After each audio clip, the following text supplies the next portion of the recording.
Eagles. Eagles.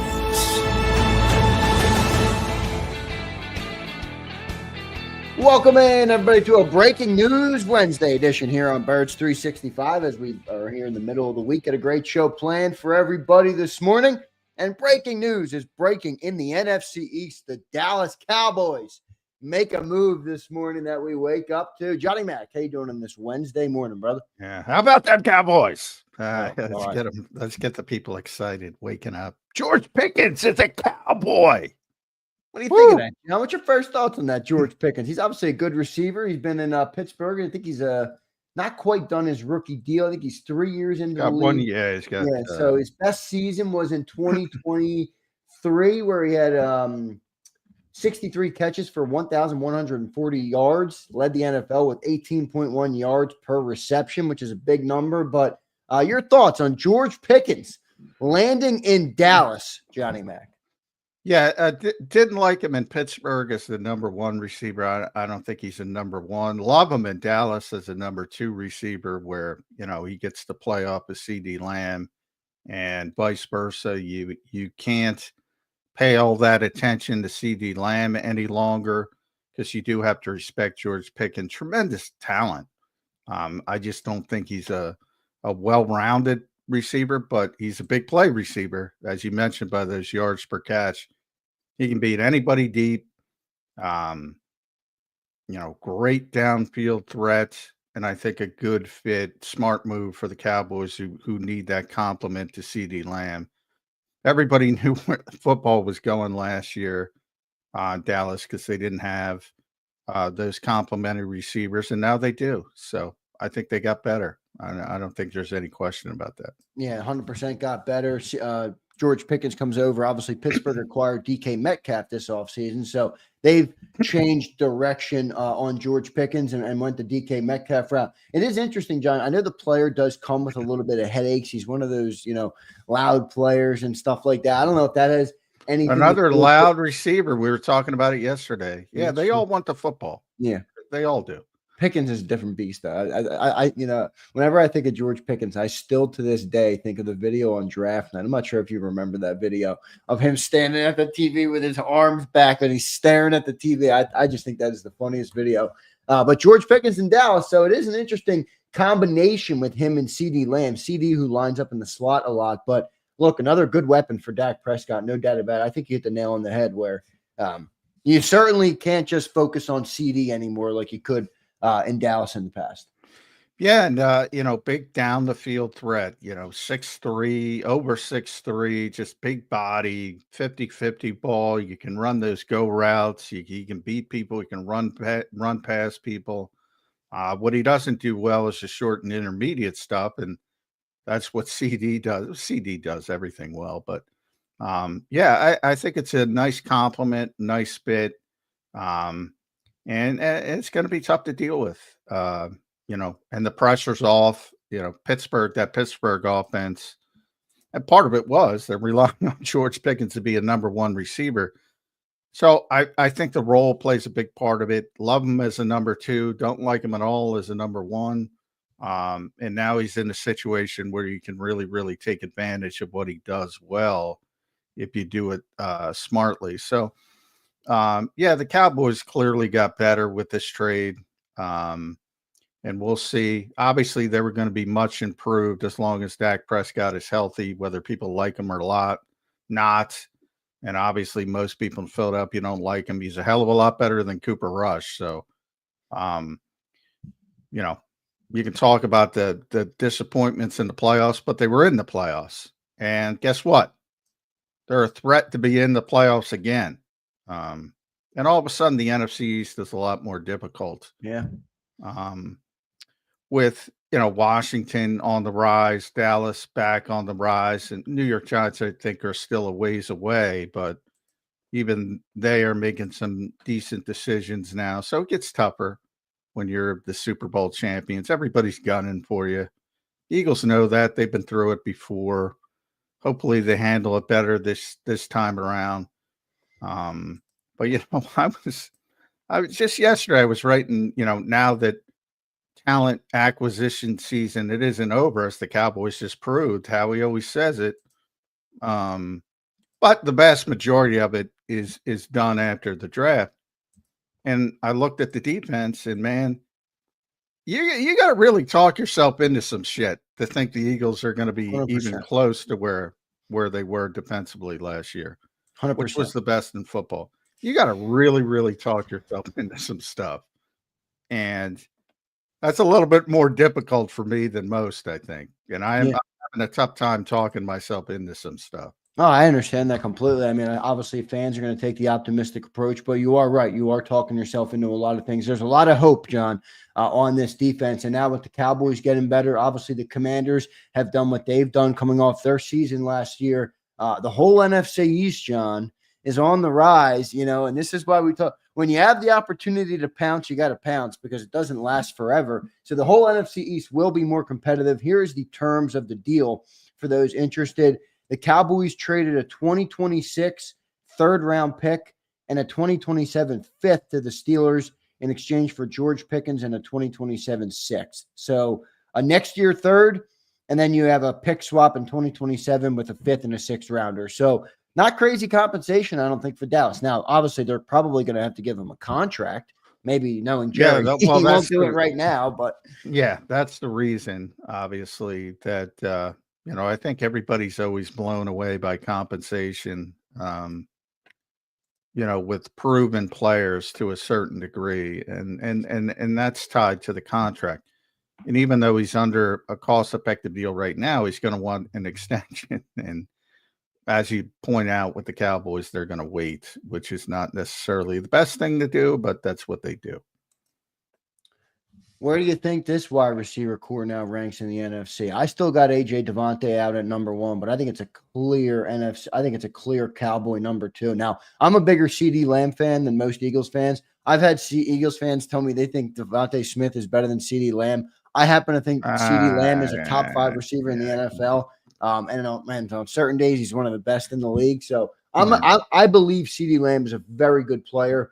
With George Pickens, I think that puts them firmly in number 2 ahead of the Commanders. What do you think, Johnny Mac? In the NFC East, yeah. You mean the NFC as a whole? NFC East, but you could go NFC if you want to talk about some other teams. I'd have to look at everybody. I don't, I'm doing it, trying to think about it on the top of my head. I mean, you got the Lions, you got the Rams now with Puka Nacua and Devontae Adams, Cowboys, Eagles, Commanders with Terry McLaurin, and who did they add next to Terry? Deebo Samuel. The Giants obviously are a little bit lesser. They're in the conversation. There's they're in the conversation. I do like. Boy, I think Puka Nacua is underrated. Me too. I really think he's underrated. Oh, Minnesota. Minnesota's better. Jefferson and Addison, right? Yeah. But if everything goes well, they're going to be near the top. They're going to be near the top with those two. Objectively, a pretty good move here for the Dallas Cowboys. They get better. They send a third-round pick. I saw someone say, "Geez, they sent a premium pick." Listen, if you're the Cowboys, I'm not clutching onto that third-round pick like it's more important than getting a big play weapon for Dak Prescott, who's returning, and now lining him up next to one of the best receivers in football in CeeDee Lamb. John, how does this change the dynamic defensively versus the Cowboys specifically? I do think it's they're going to be a lot tougher to cover. It's one thing to have CeeDee Lamb out there and you can bracket him and he plays in the slot a lot. All right, now you got George Pickens who can, as you mentioned, is really good in the deep threat, really can open up and extend the field. What do you think defensively for the Eagles? What's it look like defending this Cowboys offense? It's going to be a pretty good offense. Yeah, they Nick Sirianni talks about spacing a lot and the ability to create space for your, playmakers. In this case, it would be CeeDee Lamb. And this makes it easier to create space because you have to respect the downfield abilities of George Pickens. They also have a huge manufactured touch guy and Kevontae Turpin, who's really difficult to deal with from a standpoint of horizontal sort of spacing. He's always going to scare people because of his ability in space. They also got Paris Campbell. I'm joking with that. I love Paris, but Paris is down there. So, it's a good fit. And I like it better. Like for the people, I mean, this guy's been in the league for 3 years. He had 800 yards as a rookie receiver, which is pretty good. 1,100 in his second season last year. He missed a couple games and he was at 900, so he's on pace. And remember, that's 900 in a crappy offense where he's the number one guy, which works in both ways because you get more volume than you potentially would where you're not the number one guy. But Pittsburgh was not a great passing team. I think we all understand that. If you remember when they came in here, he was like the only threat. The only thing you had to worry about. Yeah, 100%. Now, it ain't like that. So I think the situation will help them. Now, we have to see what the Cowboys do with the running game. They need to find something. I've always liked, they signed Javonte Williams. I've always liked him. I always thought he had a chance to be a good player, but it hasn't. They did draft that Jaden Blue, too. Now, he's a rookie. I mean, I don't know what he's going to that's a day 3 rookie. Yeah. Come on. I mean, we got into that because he can run by people. Yeah, I wouldn't be worried about Jaden Blue. They signed Miles Sanders as well. Miles Sanders they got, yep. So I'm not in love with their backfield situation, and they probably still need to add something there. And, it's going to be difficult to do at this point. So you sort of have to cross your fingers with Javonte Williams. So I don't like that, but they're much better. And they've started rebuilding the offensive line. Smith's a good player. Tyler Smith. Cooper Beebe looks like he's going to be a good center. Tyler Booker I like, even though I think they drafted him a little bit too high. Terrence Steele's okay. Tyler Guyton is getting better. So they're getting better on the offensive line. And then defensively, obviously, you're talking about Mike and company. So they have some real talent. I don't know where Obershawn is health-wise because he had a significant... He's a good player, though, when he was healthy. Yeah, real good player. Yeah, I liked him, too. And then you talk about their corners. Trayvon Diggs, Deron Bland, if they ever get healthy together, and they drafted that kid from East Carolina who a lot of people like, probably would have been a potential first round pick if he didn't. Shavon Revel. Yeah, Shavon Revel. That kid can play. Yep. And they have good safeties, veteran safeties. So, that don't overlook the cat. I know people. No, I've been saying since early offseason, I think the Cowboys are going to jump the Commanders and get back to second in the NFC East this year. I do still think the Eagles have the best roster. And if they stay healthy and everything goes to plan this year, I think they should win the NFC East. But John, in your estimation, how much has the gap closed from the Eagles to the Commanders and the Cowboys now, who you just laid out their roster? Shoot, it's not that bad. I mean, people talk about the Cowboys like they're, the Panthers, and they're not. They're not at all. And they're getting Dak Prescott back. How much is the gap closed? Yeah. Well, right the there, you're getting the NFC East. You're getting a top tier quarterback back. So right there, I mean, that's going to make you much better. But I always say the Cowboys' problems aren't personnel because Will McClay is one of the best in the business. The problems are when Jerry sticks his nose into things, which is, probably going to derail. So you still have that card. Jerry Jones is Jerry Jones. What are the chances by week 8 Pickens is crying about a new contract and Parsons? I mean, they got to pay Parsons and Pickens now. That part of it will always be entertaining. Yeah, I mean, he's going to pay Micah Parsons. I don't know when. He's going to pay the Jerry Jones tax, but he's going to pay him. Yeah, he's going to pay him. You're right. He always does. So, and I tell you what the Eagles, all I can tell you is what the Eagles think of Micah Parsons, and they're pretty stinking impressed. So you start with that player, pretty good foundational standpoint. No doubt. Gap closed, though? Big time? Where do you think the Cowboys? Yeah, well, I think, the Cowboys were terrible last season, but they were terrible because their quarterback was out for a good period of time. Yeah, and that I do get a kick out of Eagles fans who tell me all the time, oh, why? Guys, if we lost Jalen Hurts for more than half the season and our record wasn't good, what would you say as to why we had a bad season? I mean, they lost their starting quarterback. You might hate Dak Prescott, but they did I win know, 3 it's straight years of absurd. It's 12 games. I absurd. mean, they're gonna be better with Dak Prescott back in the lineup. Now they add George Pickens. I think it's interesting. I mean, I had the Cowboys getting second in the NFC East this year. A lot of people called me crazy for that one. I think this is solidifies that there's a much better chance of that happening with George Pickens and CD Lamb now in Dallas. It's going to be interesting, John. Yeah, I mean, there's still some holes. Like I said, the backfield. We'll see how the offensive line develops. And, those corners got to stay healthy at the same time. They never do. Right. So you have to see that. But yeah, they have talent. It wouldn't surprise me if they jumped to Washington. I'd still put Washington ahead of them. But yeah, I mean, the Eagles have come back to the pack a little bit as well. That's what happens, attrition.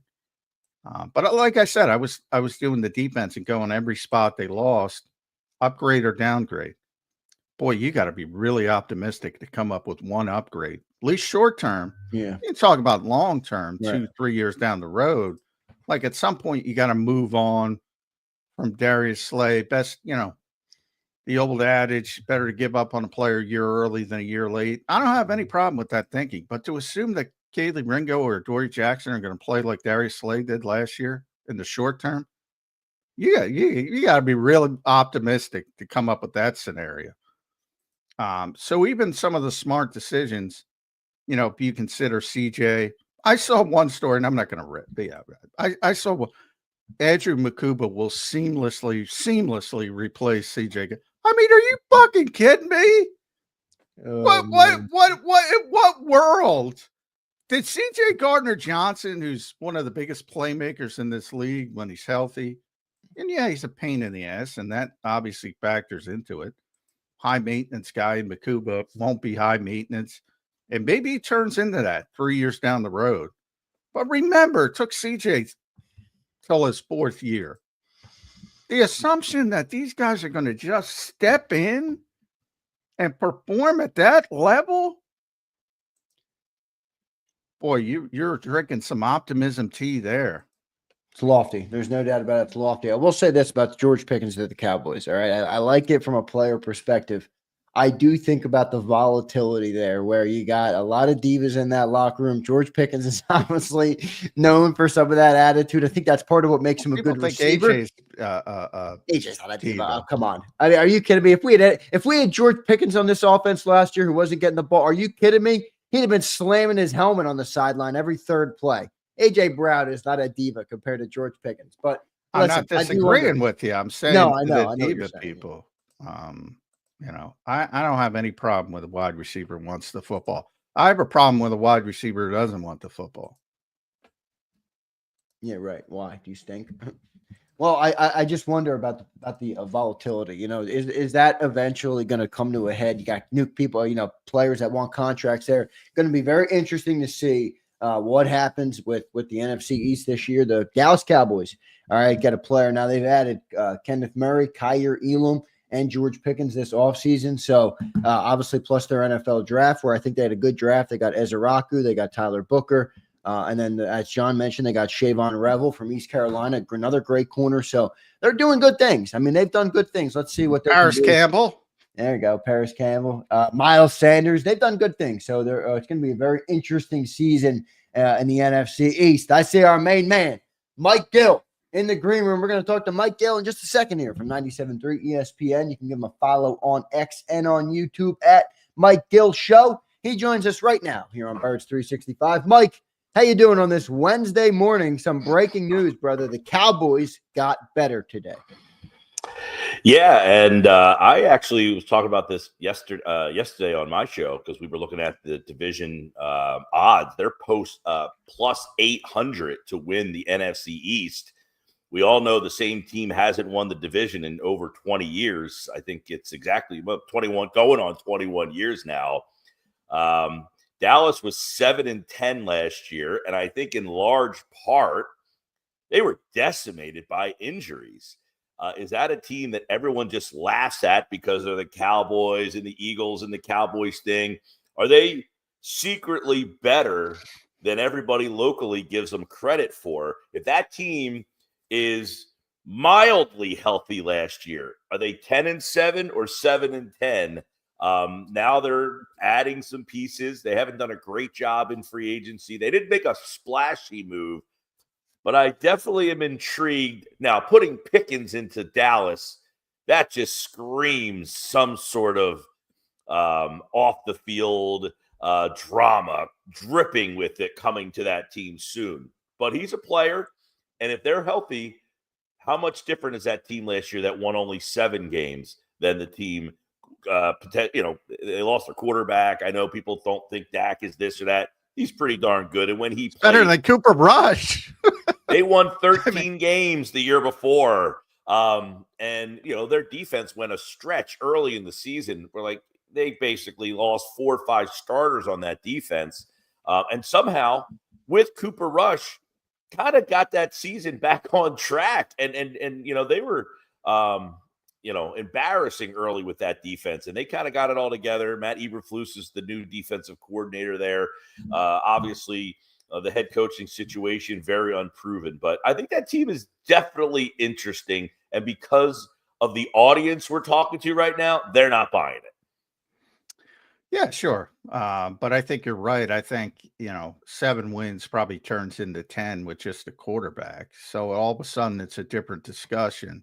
Not that they don't have some issues. I don't like what they've done in the backfield, counting on Javonte Williams and Miles Sanders. That's probably not going to work out. They're still in the midst of rebuilding their offensive line, which was really the engine of all those 13-win seasons before they would collapse. They've had to rebuild that. You mentioned the defense. They got to stay healthy. I mean, those corners are good, but they're never healthy. They're never healthy together. Deron Bland, last year they had no pass rush to speak of because of the injuries that they dealt with early. You lose Micah Parsons for a handful of games. That's one. They had multiple guys hurt up front. You talk about the secondary there. I mean, they had big problems on that defense for a couple of weeks there. Their defense was really decimated by injury. Well, I think the game's kind of passed. I think they got better at defensive coordinator too. Like Matt Eberflus is not a good head coach. We've seen that. Agreed. But he's a good defensive coordinator. And Mike Zimmer was a good. I think the game has kind of passed him by, and he didn't adjust. So I think they've gotten better. Head coach is a wild card, right? I mean, they got Schottenheimer. Yeah, he's got. Yeah. We don't know anything. Yeah, obviously the head coaching thing. I think for if you're a Dallas fan, was kind of a meh decision there. But you know what was a mad decision though, guys? Nick Sirianni. That's true. Schottenheimer had been around a little bit longer and has a little bit more of a track record than Sirianni. So even more of a meh in this situation. Sirianni was just such a wild card. You couldn't even say meh. You're like, I don't even know what to say about this. I don't even know who this guy is. Schottenheimer's been around. His father obviously was very successful. His name, But you look at Dallas, you get the quarterback back. How many wins is that worth?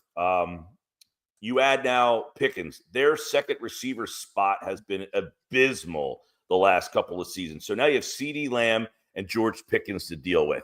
That's something. You mentioned the backfield. Miles Sanders didn't do anything in Carolina. Williams was okay in Denver. Their offensive line. They drafted Booker in the first round. Their line was mediocre at best last year. They've had issues up front. So, okay, what's their offense?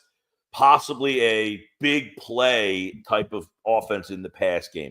But are they going to be better defensively? They should be. And this is a team that last year, again, was 7-10, playing most of the season with a backup quarterback. Just adding your starting quarterback should probably flip that number, you would think. So, okay, are they a 10-win team last year that just added George Pickens and, whatever draft choices they have? You mentioned Ezeraku. They added some pass rush there. So I think Dallas is definitely intriguing. And this move today certainly adds. Now, the Eagles, where do they have a question mark? At one of their corner spots, right? That's a big question mark for them. So I definitely think this adds some intrigue to this division. No question about it. Yeah, I think it does. And your point alone, remember, and the schedule is going to be coming out, May 14th is the day? Next Yep. Wednesday night. Next Wednesday. Yep. You know, part of that 21 years that Mike was talking about is the fact that, you know, you play the first place schedule, which is not, you know, what it once was. I think if you look back in the day when when that was a bigger deal, but you're basically talking about 3 games, right? You're talking about, and when that happens, you're always defaulted to first place teams. So you're playing first place teams in those 3 games that differentiate sort of the unbalanced schedule. And that's one of the reasons why there hasn't been a repeat champion in the NFC East. You got to be really good to keep that consistency. That's like a team like Buffalo, however many division titles, that consistency that they've had. That and New England, Indianapolis, you know, with Tom and Peyton back in the day, that consistency hasn't been there in the NFC East. And part of that is the schedule. You know, that's a big part of it. So so if you look at it, you play your division opponents, everybody knows, home and home. They're playing the NFC North this year in their own conference, which was the best regular season division in football. So you have good teams there. Then their conference opponents based on divisional placement. Here's the key: 2, LA Rams, Tampa Bay Buccaneers, good teams. And then your interconference opponent based on division placement, Buffalo. And you're playing the AFC West in every team in that division. So the 3 games, you get the Rams, the Bucs, and the Bills. That's what first place does. And by the way, the AFC West adds in 3 playoff teams: Kansas City, Denver, and LA. So you got. And so does the NFC North. And I was going to say, Detroit, and then the North. And the Bears, who did not make the playoffs, changed coaches and have really improved their offensive line. That team could be one of those teams that takes a big step forward. So I think all the teams, Washington included, was Washington a byproduct of their schedule last year? And are they able to elevate to that next level when they're playing? We counted this up yesterday or last week. Washington won 1 game last year against a playoff team. They beat Philadelphia.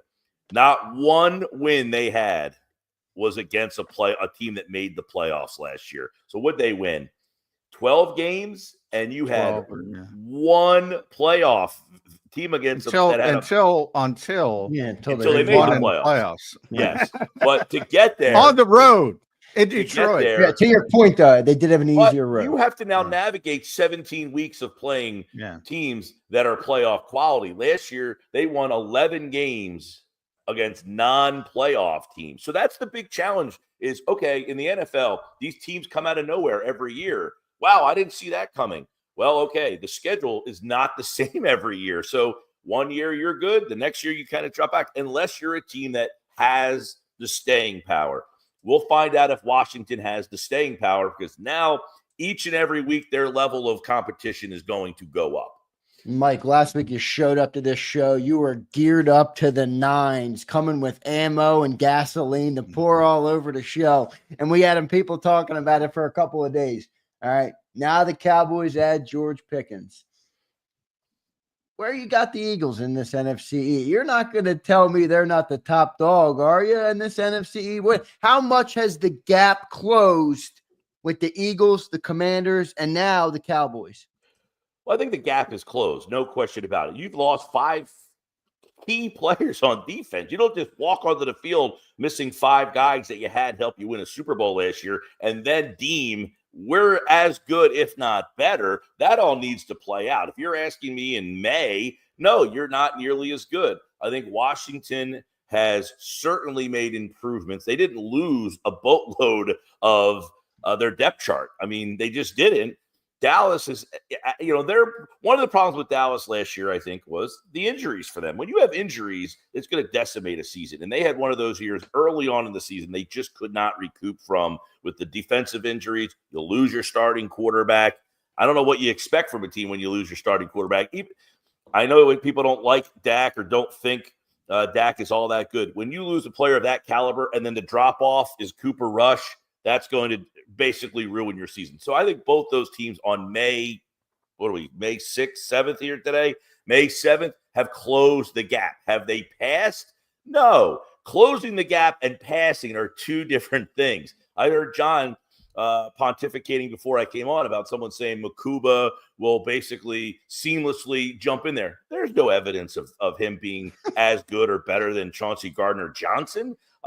Well, that's just unfair to expect. I love when people leave the team and then it's automatically assumed that the next guy is going to just be as good, if not better. There's no evidence that any player right now is going to be able to produce at what Milton Williams gave you, Josh Sweat gave you, Darius Slay gave you. And even if two of those guys, okay, I'll play along. Two guys are as good or better than the guys you lost, you still have downgrades at multiple other spots. And that's fair to say, and it's okay to say on May 7th, because that's what training camp is for, to see how these guys have improved or how they acclimate to the NFL game. But on May 7th, when you're asking me, I think the teams have closed the gap, but not passed. Yeah, I think that's fair. I think it's incredible. I just went through this, right? Because the draft is over, and I said, all right, let's take a look. And as the Cowboys proved, and Howie always says, that talent acquisition season is not over. The Eagles will still do more things. But the vast majority of it is over. So you look at where they are, and you just brought up some of those names. You got to be incredibly optimistic to assume cast of thousands, pick whoever your favorite is. Jalen Hunt, Azeez Ojulari, Josh Uche, even throw Bryce up in there, although he's nobody's favorite, is going to play at the level of Josh. Think about that. This is a guy you gave, $50+ million to, and your anticipation for him is nothing. I know. Well, I by the way, I disagree with that. I think he's the most proven pass rusher the Eagles have, which is not a good thing. Part of the reason for 1 year, he was definitely. I mean, Now you say the most proven, he only did it really 1 year. Well, he did it 2 years, but on a very limited role. He was top 5 in pressure rate for 2 consecutive years as a rotational player. Yeah, but he did it for 2 years. I think it's fair to be objective in this situation and certainly say, do you have some players with some ceiling? Yeah, Jalen Hunt can be. Nobody knows. I mean, listen, the guy was playing safety in the Ivy League a handful of years ago. I think they're different discussions, Mike. I'm talking immediacy. If you're talking about 2027 or 2026, yeah, I'll listen to that. Maybe I think it's logical to say with Darius Slay, at some point you got to move on. He's 34 years old. Yeah. The old adage, better to give up on a player a year early than a year late. I think what I'm saying is, listen, Darius Slay, yes, it's probably smart to give up on him a year early or even now. And he might not have been good this year than he was last year. But there's no evidence that the player replacing him will give you what he gave you last year. So he might not have given you what he gave you last year, but do you need a player of what he did last year's magnitude in order to be successful at that spot? And if you have a downgrade there, what does that mean for your defense? You got a guy on one side who essentially is not going to get the ball thrown his way. The other guy is going to have to be pretty serviceable. And we don't know that Kaylee Ringo or Adoree Jackson is going to be at the same level that Darius Slay gave you last year. And if Slay was back here, he may not have been at the same level that he was last year. Yeah, that's fair. But if I'm a betting man, I'm saying whoever your favorite is, whether it's Ringo, and I'm a big Ringo upside guy myself, or Adoree Jackson, the odds of them giving you the performance Slay gave you last year are pretty minimal. That's what it comes down to. Now, long term, maybe it works. The Makubu versus, I don't even know if he's going to beat out Sidney Brown. Never mind play at the level Oh no! CJ Gardner-Johnson. I saw this smile on Vic Fangio's face when they drafted Andrew Makubu. It was like, yeah, man, I got the guy that I wanted. No, he's a bad. If I'm, well, he was really excited about Jahad Campbell, but I don't even know when he's going to play. Never mind the role. Then you talk about the role because he's, he had March labrum surgery. So if he's here for week 1, I'd be astonished. So it's going to be into the season. And hopefully it's not a redshirt year. And then you got to figure out, all right, how are they going to use him? And again, long term, a lot of upside. Yeah. Well, short term, the one guy you could have met fire with on George Pickens would have been CJ Gardner-Johnson, though. And now he is gone. So I was thinking, somebody put that in the comments. John Secunda. John, good take by you. That would have been a good guy to have versus George Pickens. Yeah, there would have been a lot of trash talking in that spot. But as you mentioned, John, there's so many. The Eagles are replacing guys who have. They're replacing guys. Darius Slay, a multiple-time Pro Bowler, All-Pro. Chauncey Gardner-Johnson, multiple 6 interception seasons here in Philadelphia. Josh Sweat, steady as can be. Milton Williams. I mean, you're replacing guys. Milton Williams, and I'm a Moro Ajomo guy. Milton Williams, according to PFF, was the #1 interior pass rusher in football last season. Now, a lot of that had to do with Jalen Carter playing next to him. But nonetheless, you really think Moro Ajomo or elevated snaps for Jordan Davis is going to be the #1 interior pass rusher? Well, and that's football? The thing. You are replacing 4 players who had a track record, who have given you 4 or more years of pretty steady service with guys who could be better, but we have no evidence of. Jalix Hunt, Moro Ojomo, Kaylee Ringo, and Andrew Makuba, and any other player has no track record to say. Now, you could give an opinion and say, it's my opinion that Jalix Hunt will do better than Josh Sweat. And that's your opinion, and you're not right or wrong. It's just your opinion. We won't know until it happens. Jalix Hunt has no evidence of anything. This is like Nolan Smith. 2 years ago, he gave you nothing. You might have said, I think there's more in Nolan Smith. And he got 6.5 sacks. And now you're excited. There's some people that think Nolan Smith goes from 6.5, to a double-digit sack guy. That would be something that would him be taking a huge step forward. So the Eagles need 4 players to take a big step forward. And again, even if 2 of them do, that means you're now deficient in 2 areas that you were pretty solid last year. Even if you go further down. Like, and by the way, you're also assuming, I guess, that Nakobe Dean just goes seamlessly right back in and plays at a high level with a pretty serious injury. Yeah. Well, it's a big I think a lot of people think Jahad Campbell's going to be out there. Which is another issue because, Mike, you brought up all the times that, how many players have they lost on defense? And you would think, okay, the first-round draft pick you use on defense would be replacing one of those guys, but it actually doesn't look like that, Mike. It actually looks like he's replacing a guy that was returning to the defense in Nakobe Dean, which opens up another hole on the defense that you have to fill with other players to step up. So it is a very interesting spot where this defense is. They're really putting a lot of hope in Vic Fangio, man. Vic Fangio better be on his game again. Well, Vic will be fine, but Brandon Graham. Yeah, but you need good players, John. He hasn't had a #1 Well, defense. no, that's what I mean.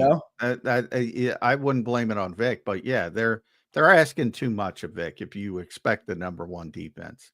Yeah, well, Brandon Graham said, I think yesterday, he said one reason why he thinks the defense will be fine is because no turnover in the coaching staff. That was what he, the year before. Remember, he made the comment of. They had coaches in the wrong spots. They didn't have the right coaches. This year, hey, Brandon, you're gone. Your team's lost 4 or 5 guys. Why do you think that because the coaching staff is intact. We haven't lost the coaches. So the messaging is the same. Obviously, Brandon has enough trust in what he heard last year from this group of coaches that he thinks these guys will be able to translate onto the field with success. And that's a positive thing to hear. And he's right. I mean, the year before they lost, they had 2 different coordinators and then basically wiped out the whole staff and brought a new staff in here. So that's something, the stability from that coaching staff on the defensive side of the ball is at least a positive, to think that some of these guys can step in and possibly not miss a beat, but there's no given. No. What do you guys think of the Giants? I mean, I think obviously the Cowboys, the Commanders, and the Eagles are a step ahead, but I'll tell you what, that Giants team's not bad. You look at that defensive line, you look at that overall defense. Again, and I'm not here to tell you that the Giants are going to be a playoff team or any of those things, but I do think they're going to elevate a little bit from the dead this year. What do you say, Mike? They are, by the way, in all of the NFL, plus 3,500. They are the longest shot in the entire league to win their division. But what you're saying is somewhat accurate. Is when you play the Giants on a Sunday, they're going to struggle offensively, you would imagine, to score, 21 to 24 points. But their defense should keep them in game. They're going to give you a pass rush. So when you play them, at least you're going to know you're going to have to execute. Because if you don't execute, you're going to get an ugly game, 17-14, something to that effect. Because that defense should be bringing it, man. They've got some pass rush, interior pass rush, outside pass rush. They're going to be bringing it from all over the place. Are they going to win 7 to 9 games? Most likely not. But there's a difference between winning a lot of games and then being a pain in the ass, being a team that can catch you on a given week. That might be where the Giants fall in now, is they can catch you on a week. Your offense might not be good, but you're not good every single week. There's one of those random weeks where you might score 28 to 30 points. And with that defense, they have a shot to kind of hang around in games. And in this league, you let teams hang around, they can, a fumble return for a touchdown, an interception return for a touchdown, a broken play, a big play. So, yeah, I don't think that they've improved to playoff levels. They're probably in the 6 to 8 win range, maybe somewhere in there. But definitely defensively, they're moving in the right direction with that defense. Yeah, they got a good defense. Well, I always say, you can talk yourself into stuff with the NFL, because all NFL teams have really good players. Every single one of them, from top to bottom. Every single one of them has really, really good players.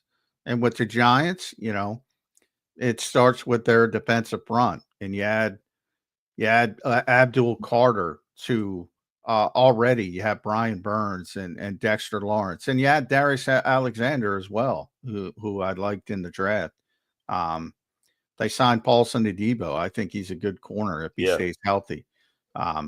They got some good stuff going on defensively, but they don't have a quarterback. I mean, that's the problem. Now Russell Wilson will give them competency, and they'll be able to line up and run plays.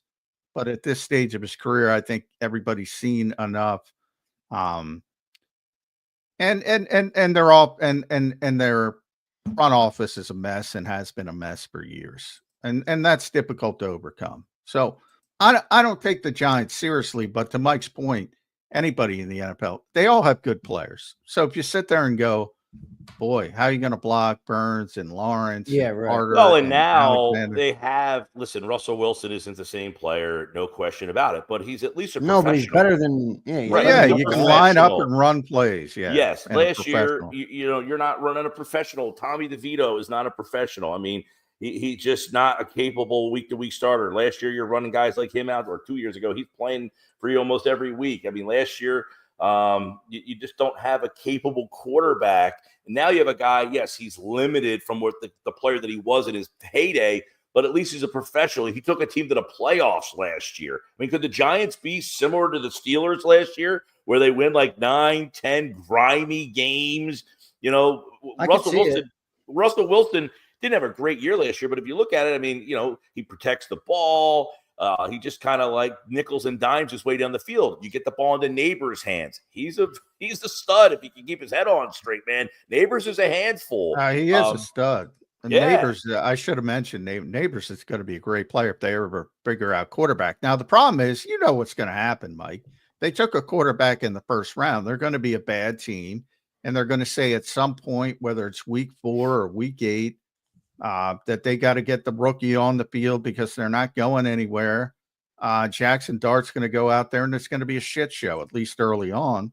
That's what's going to happen to the Giants. I guarantee it. Well, the schedule comes out next week, on Thursday. You'll be breaking it down. How many wins, how many losses. We'll see how it sets up for them to make that happen. Can I make a PSA, by the way?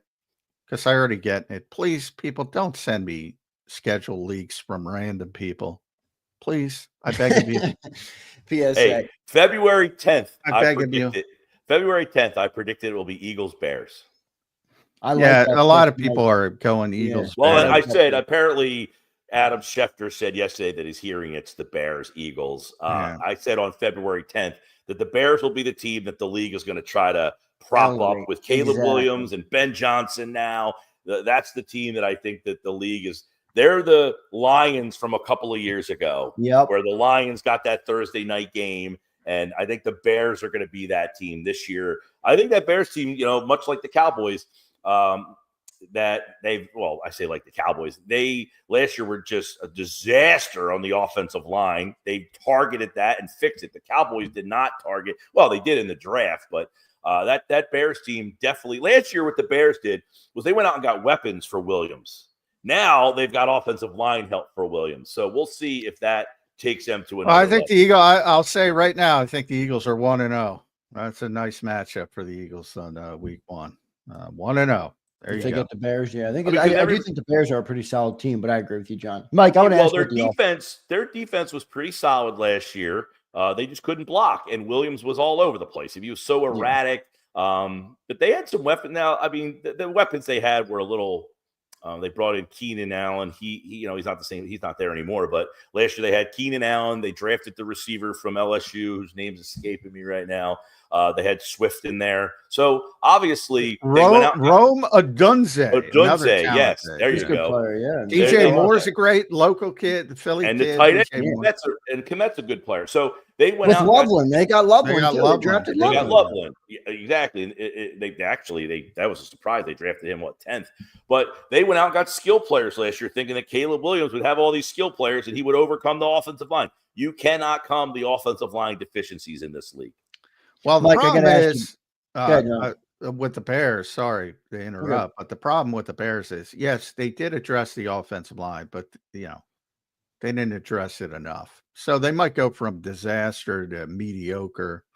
Joe Thuney is a good player, out of position in the Super Bowl, but he's aging. Drew Dahlman, good player. Jonah Jackson, really the history of Ben Johnson with him, did not have a good season. Darnell Wright is terrible. Braxton, their tackles remain terrible. Terrible. And the quarterback, I mean, immense talent, but, he doesn't know how to play the game yet. So we have to see what Ben Johnson does as far as elevating That's him. the big thing, is getting him with Ben Johnson, an offensive mind. You bring him into Eberflus, a defensive-minded coach, disaster. They fire the coach. They got a new coach who's, flying by the seat of his pants over there. So now at least they have some stability with an offensive-minded guy. Now we'll find out if Williams can actually play. But I'll tell you what, Jalen on defense, they made Kyler Gordon. They have one of the best slot corners in football. Jalen Johnson might be the best cornerback nobody talks about. They have a lot of talent on defense. Been hearing his name for a while, right? The Eagles like him. Ultimately, because everybody's talking about it's going to be Eagles, Lions, or Eagles, Commanders that first game of the year. But, I said that the Bears would be kind of a wild card team. 1-0, Philadelphia, 1-0. Mike, I want to ask you about the Eagles offense. We talked about the defense last week. We started off with talking defense today after the Cowboys acquired Pickens. I don't want to pollute the question, but me and John had a long conversation yesterday about the Eagles offense. What are your expectations for the Eagles offense in 2025, and how much differently or similar will it look to the 2024 Eagles offense? Honestly, how do we answer that question with Kevin Batula being the guy? He's never called plays before, but he's been here a long time. I mean, what influence does he have on this offense? Who could really answer that question? I mean, does he want to feature A.J. Brown more? Does he want to get Smith more involved? Does he want to scale back the Barkley usage? Does he want to get his tight end involved more? Does he have more RPO? Does he have less RPO? Does he want to feature Jalen Hurts' throwing ability more? We have really no idea what Kevin Batula is thinking. You would think that the confines of the offense would be similar, but that doesn't mean the rhythm of the play calling is similar, right? Right. You, like John, I think you've talked about this before with Shane Steichen, just had a good rhythm. He was a really good play caller in certain situations. He just, so you could have, hey, here's a play sheet and here's a play sheet, same exact play sheet. And the two guys call the game completely different, even though they're calling off the same play sheet. So I don't know what to expect from Kevin Batula, but I would say this. If I'm the Eagles, I'm making a conscious effort to try to scale back Barkley a little bit after I just gave him an extension for 2 more years. I can't use him the same usage that I did last year and then expect him to get to the end of that contract as the same player. So to me, that's the first thing that I'm looking at. And then the Eagles fan, well, you need Barkley. You better hope that A.J. Brown and Devontae Smith are as good as you think they are. And I think we all think they're that good. But you better use them more if you want Barkley to get to the end of that deal. Yeah, I don't see that happening. I think the Eagles are riding Saquon Barkley until he breaks down. And I think they're fine with it and say, hey, if he doesn't make it to the second year, they're like, all right, thanks. It's well worth it still. I just think, now teams are going to adjust and try to stop Saquon Barkley at all costs. So they might be forced to throw it more. The defense is not as good, so they might be forced to throw it more. Right? That shouldn't be a problem. No, it shouldn't be. But at times last year it was. We had that discussion yesterday. Everybody got upset about. Zander was talking about it pre-show. Tom Brady talking about it against Green Bay. Everybody forgets how bad the passing game was against Green Bay. How bad the passing game was against the Rams. Everybody forgets. Mm-hmm. They persevered, but it wasn't good.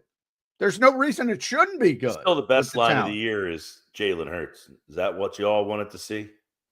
Yeah, well, and that's you think that was the best line of the year, Mike? I don't think that was the best line of the year. Oh, come on, man. He just waited to say. Well, you throw 290 yards versus Steelers, and you got to shut all the media members up. Why do you even give a shit what the media says? Come on, that was a bad line. It was delivered. It was delivered perfectly. It was delivered perfectly. But it's like akin to, I talked about with Dallas Goedert. He didn't have a big year in the passing game. You've won games without him. But when push came to shove in the playoffs, he made some of the big catches and big plays. So it's almost like the Eagles have these things in their back pocket that they don't have to show you all the time, but they're there when they need them the most. I'm sorry, I don't believe that. It turned out that way. That's the causation correlation argument. It turned out that way. That doesn't mean you can just pull it out of your pocket. I agree with that. My point is, do you have a player that is talented enough to make the play in the moment when he hasn't been called on all year? Can he keep his focus even though I'm not getting used over the long haul? I think Jahan Dotson did that in the playoffs. Jahan Dotson did that. But to the point, I brought this up, not to the point, because every NFL game, and that's people get mixed up what I'm trying to say here. I'm not trying to point back to the Rams game and say, well, if Jalen Carter doesn't get that pass rush on third down, the Eagles season is over. It's over. The bender slipped. Higbee's wide open. It's going to walk into the end zone if Jalen Carter doesn't have that pass rush. I don't point that out to say I pointed out to say that's the NFL. Big time player made a big time play, deserves credit for it. I'm pointing it out, Mike. What would the narrative? What would we be talking about every day in this offseason if the Rams walked off of that field and stole a win? All you would be talking about is how bad the passing game was. 65 net passing yards. That doesn't go away because Jalen Carter made a play. It does go away in people's minds.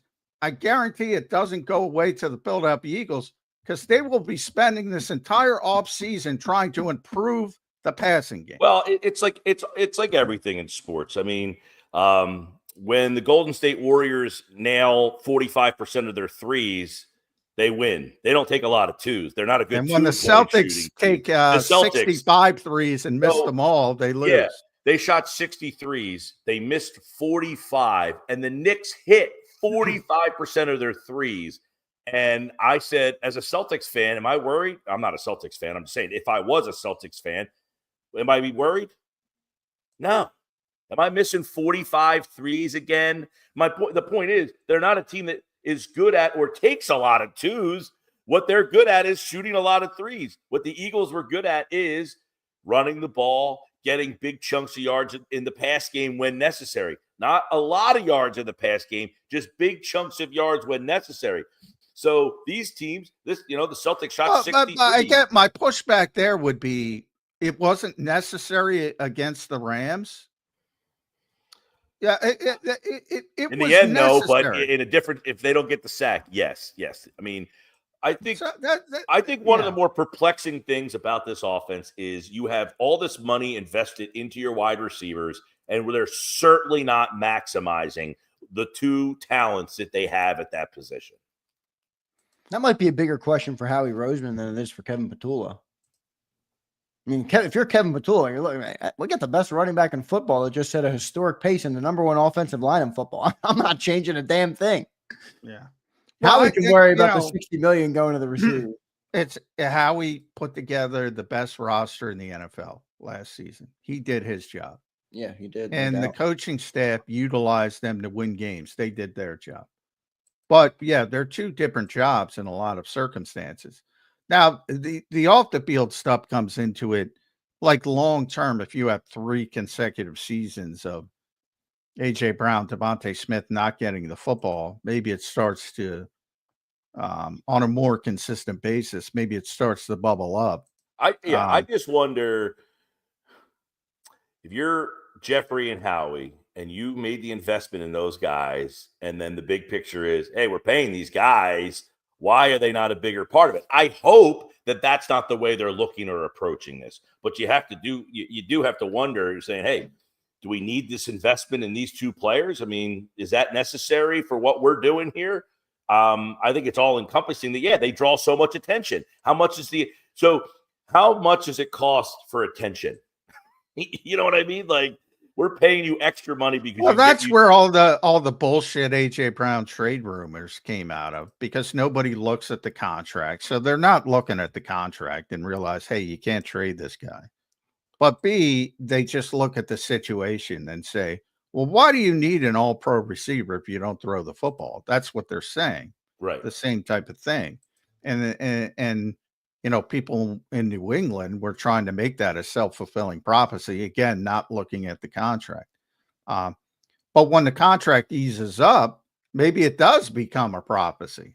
Yeah. At that point, because if you're not going to use the all-pro receiver like an all-pro receiver, but remember the shelf life with Saquon Barkley is small. Absolutely. I'm sorry, it just is. You can't keep up this pace. History has proven that.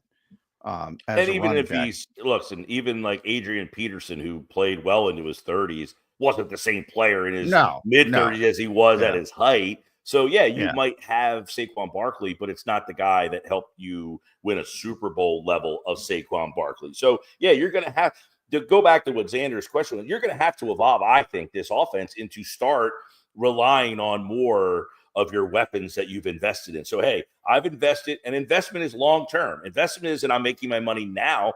It's long-term. So, okay, I've invested all this money. Now I'm going to get more out of you this year. I'm going to get more out of you this year. I'm going to get less out of this guy. Now you would say, well, then why'd you just pay Saquon Barkley? I think it's a fair question of the wonder.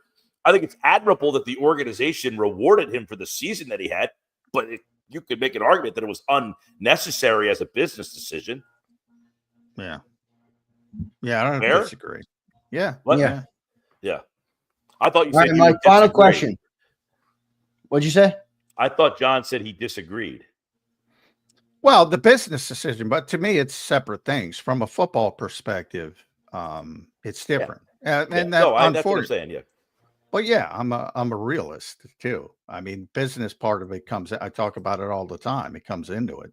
The goodwill that the team showed there, probably big picture, is as beneficial as maybe the hurt on the business end of it, which is probably minimal. Yeah. And they're a team that will, and look, nobody wants to complain when you're winning 16 out of 17 games. That helps as well. So if you lose, and you saw it bubble up in the Carolina after the Carolina game, which is a game they should have lost, but they won because Xavier Leggett can't catch the football. And they won the game, and everybody was like, it was like they lost the game in the locker room after. That was the what's wrong with the offense passing quote from A.J. Brown. Devontae Smith that same day, Lane Johnson, Jordan Mailata, Jalen Hurts, all of them. It was like a loss from their perspective because they played so poorly. Which is good, though. Which is good. Like to understand that there are certain opponents that aren't at your level, and even though you beat them, the lack of satisfaction in how you performed in that game is admirable. To say, hey, they're professionals. You know what I mean? Well, they're professionals. We beat them. There are professionals that aren't on your level, even though they're professionals. That's Mike, true. You can answer this question, and before I let you go, in four team names. Give me the NFC East rankings this year as you see it on May 7th. You obviously reserve the right to change at some point in the offseason. Oh, I would say it's pretty much the same right now as it finished last year. Philly, Washington, Dallas. You said the NFC East or the NFC? Yeah, NFC East. Yeah. Philly, Washington, Dallas, Giants, but probably tighter. I don't know that Philadelphia wins as many games. I don't think Washington wins as many games. I think Dallas wins more games, and I think the Giants win more games. So the two teams at the top, I think, come back to the pack, and the two teams at the bottom come closer to the pack, but still probably now the history would suggest I'm going to be wrong about this. The Giants are plus 3,500. I don't think they are. Every year there's a team that goes from last to first. I don't think the Giants are going to be that team. So I'll keep the Giants in the basement. Dallas next, but probably with a better record than 7-10. I think Washington's worse than 12 wins, and I think Philly drops down from 13. So I'll keep it exactly the same as it was at the end of last year. Interesting. That'd be the first time in 20-plus years we have a repeat winner. A repeat champion, but also possibly, how many times has it ever been a repeat order? Yeah, I don't know if that's ever. I don't have to look deeper. They're getting off to a good start, 1-0. If they get the Chicago Bears, we'll see. I think it's gonna be a tough game, but good stuff there, Mike. Great show today, as always, brother. We'll be tuned in on 97.3 ESPN. Make sure you guys follow him on YouTube. Go and subscribe to his channel at Mike Gill Show, and follow him everywhere as well at Mike Gill Show. Mike, thank you, brother. We appreciate it. All right, see ya. Thanks, bud. Mike Gill joining us here on Birds 365. Great job by Mike Gill. Boy, I'll tell you what, Johnny Mac. Mike has done a good job the last couple of weeks coming in here, taking a big wooden spoon and stirring up the pot, Mike. I don't think he's stirring up the pot. I don't think I'm stirring up the pot. I think we're just being honest. Our viewers are the ones who dictate whether the pot is stirred. Yeah, I mean, the assumption that, again, I've said this pretty consistently for people that have listened. The assumption that if you ran it back exactly on defense and somehow, you could fit Milt Williams and Josh Sweat and Darius Slay and CJ Gardner-Johnson into it and just rolled it back, it was very, very unlikely. Not to mention, we didn't even talk about Rodgers and Burks and guys like that, Brent and BG. If you could roll it all back, it's very unlikely you would have had the same season, just because it's difficult to do. Yeah, right. Special is special, and they had a special season defensively last year. The assumption you're replacing all those guys is even less likely. And the way they played last season, less likely. So be prepared. That's all I'm saying. Let's get to some comments here. All right, we got some good super chats that we got to get to here before we get to BLG. Sorry for those who sent them early in the show. I'll go early. I'll start with the earliest ones. Leon, thank you, brother. Leon, appreciate you, my man. He says, John, I agree with the defense. I'm living on hope. NFC East race has gotten tighter. Do you think Howie makes a move to counter this? Leon, nice to see you living in realism land. Yeah, I like the realism in it, but no, Howie's not going to react. No, yeah, that's not how you don't react to. No, he's not panicking or something. Oh, how do we stop George Pickens? It's a good player. I think he's a better fit in Dallas than Pittsburgh because I think he's a 2, not a 1. And I think it helps CD Lamb because you can't just throw everything at CD Lamb because you do have to respect. So I like the move from the Cowboys standpoint, but no, the Eagles, Howie's not losing sleep or anything. He's not going to, this is not a franchise shifting moment for the Dallas Cowboys. A nice little move, I would call it. Yeah, good move for the Cowboys. Anwan checks in, and this super chat had me laughing when I saw it come through. Anwan, thank you, brother. Appreciate your support of the show. George Pickens, Kenny Pickett, Wilson Pickett, Eagles in 5, back-to-back division champion, not scared at all. Go Birds. You know what that's from, John? Do you know what that's from? Have you seen the memes of Shannon Sharp who says Lakers in 5 constantly? No. And you can do people put like any names. It's very fun. It's a very funny internet trend. But Anwan says George Pickens, Kenny Pickett, Wilson Pickett. That's a good pull. That's a soul singer, right? Wilson Pickett, if I'm not country, mistaken. Isn't he country? Yeah, The country or soul? I thought he was a soul guy from the 60s, 70s. Pickett sounds like a country guy to me. It does sound country. I will agree with that. Anwan, you guys have to correct us in the chat. Is it soul or is it country? Appreciate the super brother. Clark says Dallas isn't even close. Head coach, running back, O-line, D-line, GTFO. Clark is fired up today. Well, I expect that. I mean, hey, I wonder where Clark was after the Nick Sirianni opening press conference. I wonder where he was with Nick Sirianni. I'm guessing you weren't as hyped about the head coach at that point. So I would be very careful on assuming head coaches you know nothing about are awful. They might be. They might not be. Running back, I mentioned. Offensive line's getting better. I mentioned defensive line. Yeah, they got Micah Parsons and Ogie. I'm not gonna butcher his name. It's pretty fucking good, dude. But yeah, you don't like the Cowboys. I get it. Yeah, by the way, Wilson Pickett is a soul singer. Somebody's calling you out, John, for living under a rock. He says one of the greatest soul singers of all time. He is not. Yeah, I'm not hiding under a rock. I'm not a big Wilson Pickett guy. No, Johnny is not. I thought I remembered correctly. He does do the Mustang Sally and In the Midnight Hour. Those are the two I know. So thank you to Slagger who pulled those names. Good stuff there. Leon again. Leon, thanks, brother. Gosh, our schedule is brutal. Hoping our D shows up. Schedule, yeah, it's a tough schedule this year. But First place schedule. I just explained it to you. How much does that factor for you, John? Like the schedule thing? Because it's like, I know there's better teams, obviously, in the NFL, and certain schedules are harder. But you could look at the schedule halfway through the year, and it could become the easiest road if half those teams. There's going to be a bunch of teams that do not play as well as they did last year, and there's going to be a bunch of teams that play better. We talked about it in the NFC East. The Cowboys are going to be better.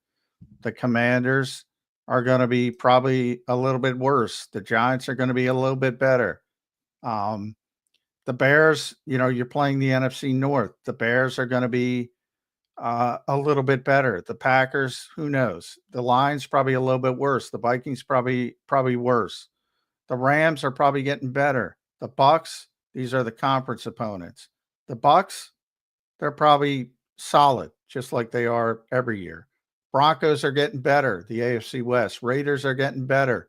Chiefs are probably getting a little worse. I think the Chargers are getting better. And Buffalo's just been consistent. They're going to be good. But yeah, you're talking about 3 games, as I've explained. Your conference opponents and your interconference opponent, now that the schedule is unbalanced, you're playing first place teams. Washington has to play the second place teams. Dallas has to play the third place teams. The Giants have to play the last place teams. Now, again, I just mentioned a bunch of those teams.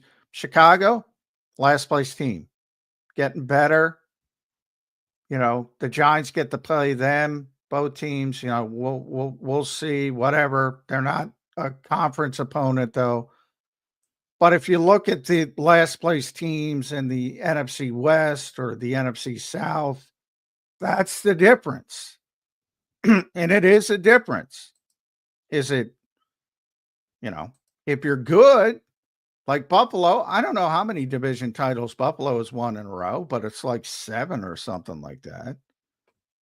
But I mean, it is what it is in the NFC East. It's 21 stinking years where you've had no repeat champions. There has been no New England would win every year. Indianapolis would win every year. That hasn't been the case in this division. It's not like I'm making it up. Leon, thank you, brother. Appreciate the Super Bird Gang checks in. The Sidney Brown hype needs to stop. I happen to agree, but I don't think who's hyping Sidney Brown. Everybody's hyping up Andrew Makuba. I know. You should say the Andrew Makuba hype's got to stop because he's expected to be CJ Gardner-Johnson, evidently, on day one. I saw that Pickens news. I'm like, hey, man, it would have been nice to have CJ going up against them, two mouthing off. It probably would have gotten each other thrown out. Brian Pumper, what's a show without a Pumper super chat? Pumper says, fellas, look at these opponents. I don't see more than 9 wins. I hope I'm wrong, but I believe a regression is obvious. Too many Met Galas. I agree with the Met Gala. By the way, I don't know Wilson Pickett, but I know the Met Gala. So, we all have our expertise. The Eagles are going to win more than 9 games. But yeah, I get Pumper's shtick. They're going to be a good team. It's just a matter of how good. Can they play their best football late in the season like they did last year? Like, I don't care if they win 12 games, if they're playing their best football, or 11 games, if they're playing their best football late again. So you got to see how it all shakes out. But it almost has to be because you're expecting so many guys with inexperience or so many new players to step in. It's almost you have to get better as the season goes along. If you want to go to where you want to go, which obviously everybody expects them now to go deep in the playoffs and honestly win the Super Bowl. So if they're going to win the Super Bowl again, it's got to be incremental improvement during the season from guys like Makuba and Jalix Hunt, Nolan Smith, and all the young, and Kaylee Ringo, and all the young guys that you're expecting to step in for more proven commodities. They got to get better as the season goes on. Yep, I agree with that. Brian Pump, thanks for the super chat, brother. We appreciate it as always. All right, got a lot of good comments in here today. Everybody's fired up. Got a good crowd in here. We appreciate all of you guys for being in here. We got Brandon Lee Goutland coming up in about 4 minutes here on the show, so we'll talk to BLG, get his take on what happened in the NFC East today, where the rankings are, if the gap has closed. We will see what happened. Let's go. Let's get one more super chat here. Chris, thank you, brother. I don't know if I've ever seen you in here. If you're new to the channel, we appreciate you being here, brother. Thank you, Chris. Chris Turek, $10. He says, did hiring Fangio save Nick's job last year? We probably don't win the Super Bowl without him. And remember all the Sirianni hate last year. It will be back with a couple losses. I actually think Chris might be bringing up a good point here. Oh, yeah. I mean, that's this town. Yeah, he's going to get heat. But remember, John, you were coming off that 23 collapse. Like, even the owner wavered on – it's not just fans. The owner wavered on the head coach a little bit. Well, yeah, I thought it was completely unfair. I went through it, I mean, there were a lot of issues. So did Vic specifically? Vic was a big part of it, but I wouldn't say he was specifically the reason, but he was a big part of it, no doubt about it. Saquon Barkley was a big part of it as well.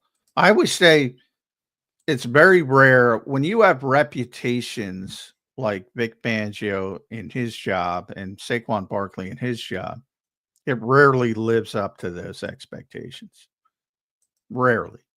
Because people lift them up like they're deities or, you know. So it's always a little bit more disappointing. And it's rarely they exceed those expectations. And those two particular people, they exceeded even the wildest expectations, which is rare. And that's what special is special. Like Vic Fangio, I always say, has been around for a very long time. You know the story. Started in Philadelphia with the Stars. 40 years. Never had a number one defense. Everybody knew how good a coach in the industry he was. Everybody, like I always said, I said it in the lead up to the Super Bowl when everybody's like, well, I don't know if he's better than Spags. I said in the industry, and I compared it to Larry Brown in basketball versus Phil Jackson. In the industry, because they know what the job is more than people just judging accomplishments. He's the guy everybody copied. He's the guy everybody wanted to be. He was the number one, whether people knew it or not, or knew it or didn't know it. He was number one. He's been number one for the past decade or so. That's why everybody copies him. They don't copy Steve. They copy him. So he already had that sort of cachet in the industry. But he never had a number one defense. Never won a Super Bowl. Shows up here, has a number one defense, wins the Super Bowl. Incredible. I think everybody saw Saquon Barkley with the Giants and said, well, this is a pretty damn good back. But he wasn't able to overcome the horrible supporting cast. Like, that was my take. That was like, because I got to cover Adrian Peterson. He was on some pretty shitty teams, but he was always Adrian Peterson. Like, I didn't see that with Saquon. So that was my take going into the season. Now he's with the great supporting cast, the great offensive line, and he turns into the Saquon everybody thought was going to be the guy coming out of Penn State. And he exceeds expectations. The greatest rushing season in NFL history, if you include the postseason. That kind of stuff rarely happens. And I've said it 3 times. I'm going to say it a 4th time on this show. Special is special for a reason. And you generally don't replicate that from season to season. We'll see what ends up happening here. Chris, thank you for the super chat, brother. If you're new here, we appreciate it. And Juan, again, 2 supers from Amon. Amon, thank you, brother. 2 great supers the last 2 days, and you're continuing here. If we get first round bye, it's a wrap. Goal's got to be 13 win. Floor is 12. Nobody wants to play the Eagles at the Link in January. Well, that's your best chance. Yeah, well, that's true. I mean, they've been to 3 Super Bowls, and they all had something in common. Now, it worked out because of upsets this time. But teams had to come to Lincoln Financial Field, and yeah, it's a very difficult place to play in January. No doubt. And Juan, thank you, brother, for the super chat. Thanks, everybody, for the super chats today. Great topics in here. We'll take a quick commercial break. We'll have Brandon Lee Gowton when we come back in 3 minutes on Birds 365. The following is a real testimonial from the father of a young injured victim. I didn't think she was going to make it. Major Perry's daughter was the victim of a horrific accident caused by someone else's negligence. If you don't find the right counselor, law firm that you're looking for, you will get lost in the wilderness. Badly injured? Call the Fritz and Bianculli Law Firm at 215-458-2222 and find out why they say, "We got this."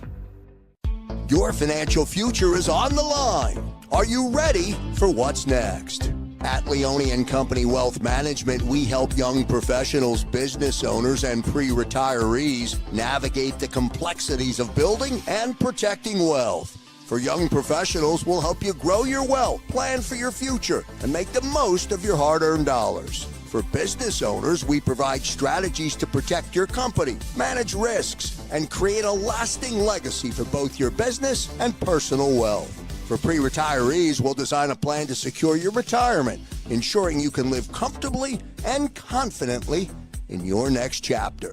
Whether you're just starting out, managing a thriving business, or preparing for retirement, we're here to help you take control of your financial future. The first consultation is on us. Get the advice you need without the cost. Let's make your financial vision a reality. Take the next step. Scan the QR code to schedule your free consultation today. And of course, go Birds.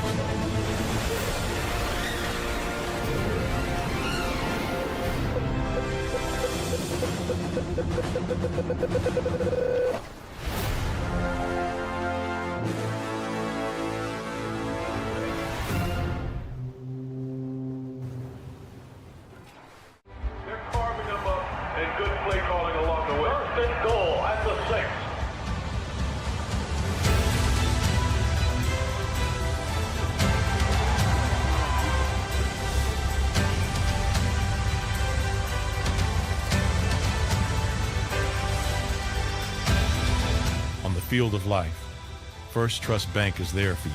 Champions on 3. 1, 2, 3. Because Philadelphia dreams deserve a Philadelphia bank. In our hometown, we all look out for each other. We step up to keep our communities going strong. And at Independence Blue Cross, we're here to keep you going strong as the #1 health insurer in the region. No IBX is always looking out for you. EAGLES,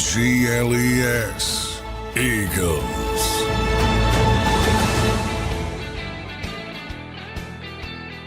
Welcome back in, everybody, to a Wednesday edition of Birds 365 here on JAKIB Sports. I'm your host, Zander Krause. That's my co-host, Johnny Mack, and we are joined now by Brandon Lee Gouton at Brandon Gouton from Bleeding Green Nation. BLJ, how you doing on this Wednesday morning, brother? Doing good, guys. How's it going? Doing well, BLG. Good to see you. The landscape has shifted in the NFC East. How fearful are you now that the Dallas Cowboys have George Pickens, BLG? Well, George Pickens definitely is talent. I think we've all seen that. I think we've seen like the high of George Pickens, what he can do at his very best. But that's not the George Pickens you see in through the course of a season, week in, week out. He can make the big plays, yeah, but there's obviously downside that comes with his game, and that's a big reason why the Pittsburgh Steelers are moving on from him. An organization, by the way, that typically has like a good read of when it's time to move on from a wide receiver. Or at least, you know, you can point to a lot of examples with that there. So Cowboys obviously needed another receiver to pair with CeeDee Lamb because there's a whole lot of nothing. So they take a swing here. Well, that's what I'd like. I do like the fit. Now, there could be some off the field stuff. You know, you might have a CJ Gardner-Johnson type high maintenance person. But I mean, last year, everybody could focus on CD, who's a very good. I don't think George Pickens is the #1 receiver, and he was asked to be that in Pittsburgh. Now he's the #2. I think the fit is much better in Dallas.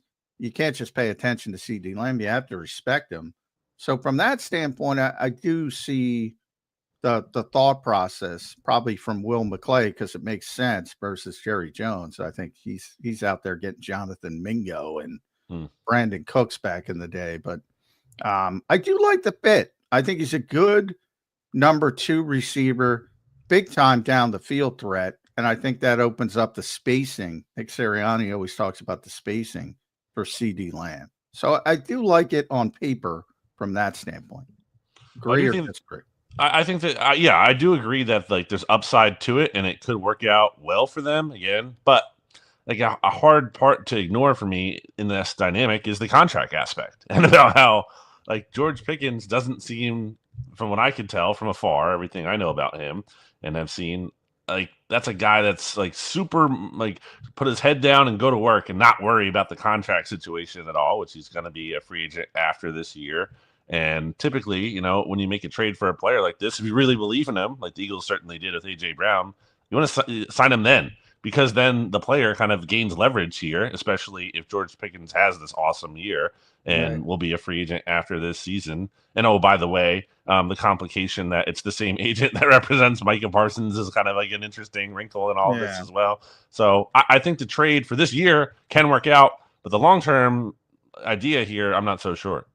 How close is the gap now, BLG? I mean, they did add a good playmaker, a guy who can make plays. I don't think the Dallas Cowboys are as bad as some Eagles fans think. They didn't have Dak Prescott last year. They do have some good players. Now, if they stay healthy, they have a decent roster. How close is the gap between the Eagles and the rest of the NFC East, in your opinion?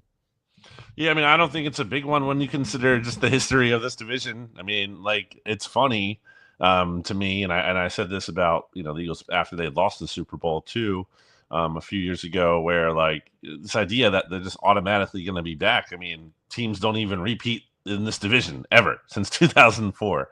So, the idea that the Eagles are just going to run away with the division this year just does not really sit well with historical precedent. So I still think the Eagles are in a good position. I think Washington and Dallas are going to be formidable opponents. Maybe the Giants got a little bit better. The bar is really low for them.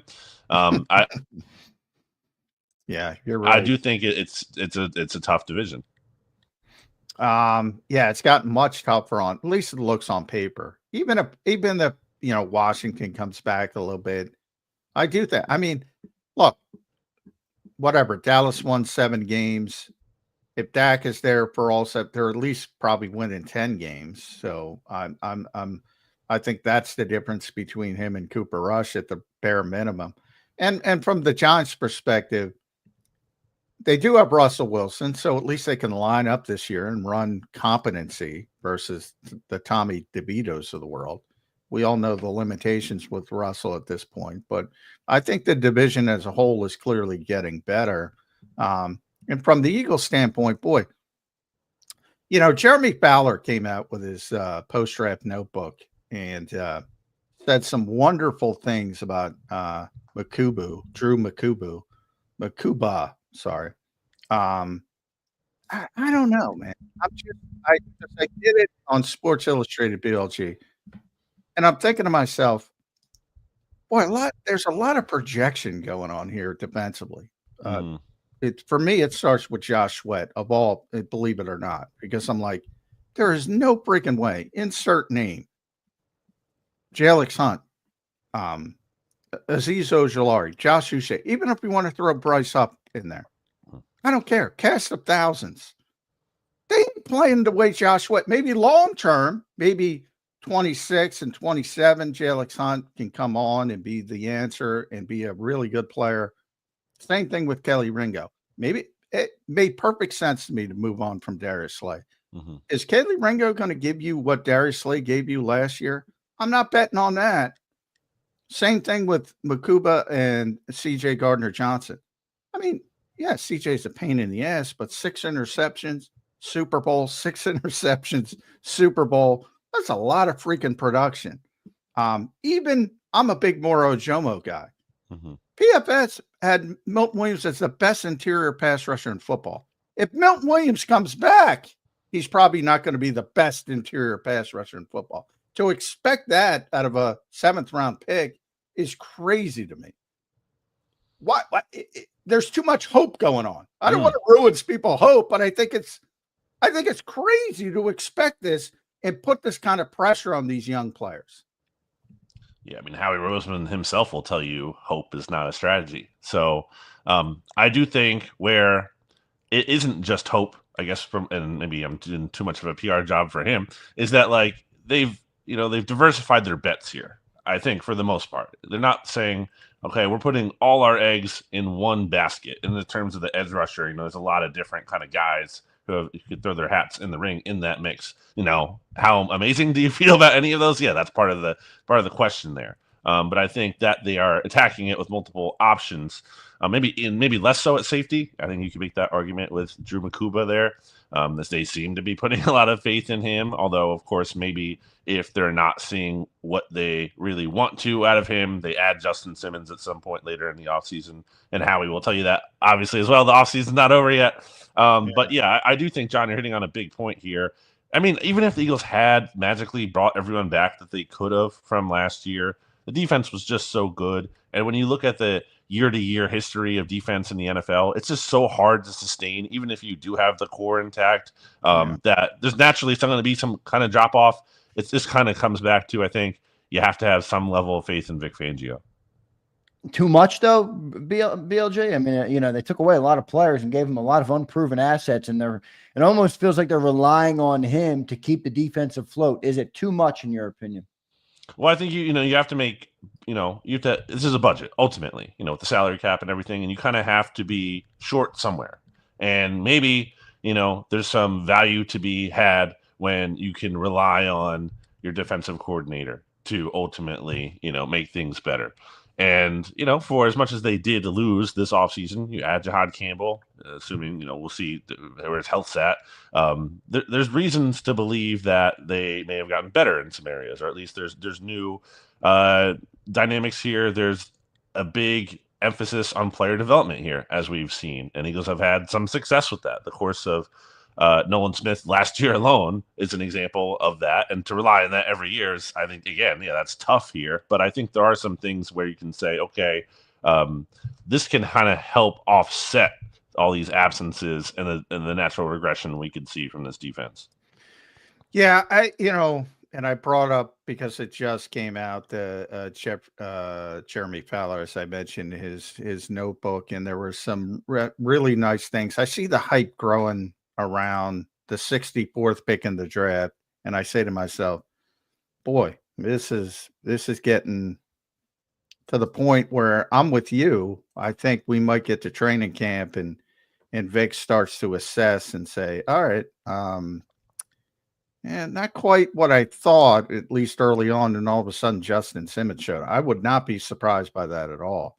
But from the standpoint of and I'm sure you saw the Eagles unscripted draft meeting and they showed you clips. It's funny because not all teams, but a bunch of teams do that now. BLG, everybody gets the player. Everybody always gets the player they're looking for, magically. Mm-hmm. I think people forgot that the Eagles, Howie said they were trying to trade up in the second round. And that was not for Andrew Makuba.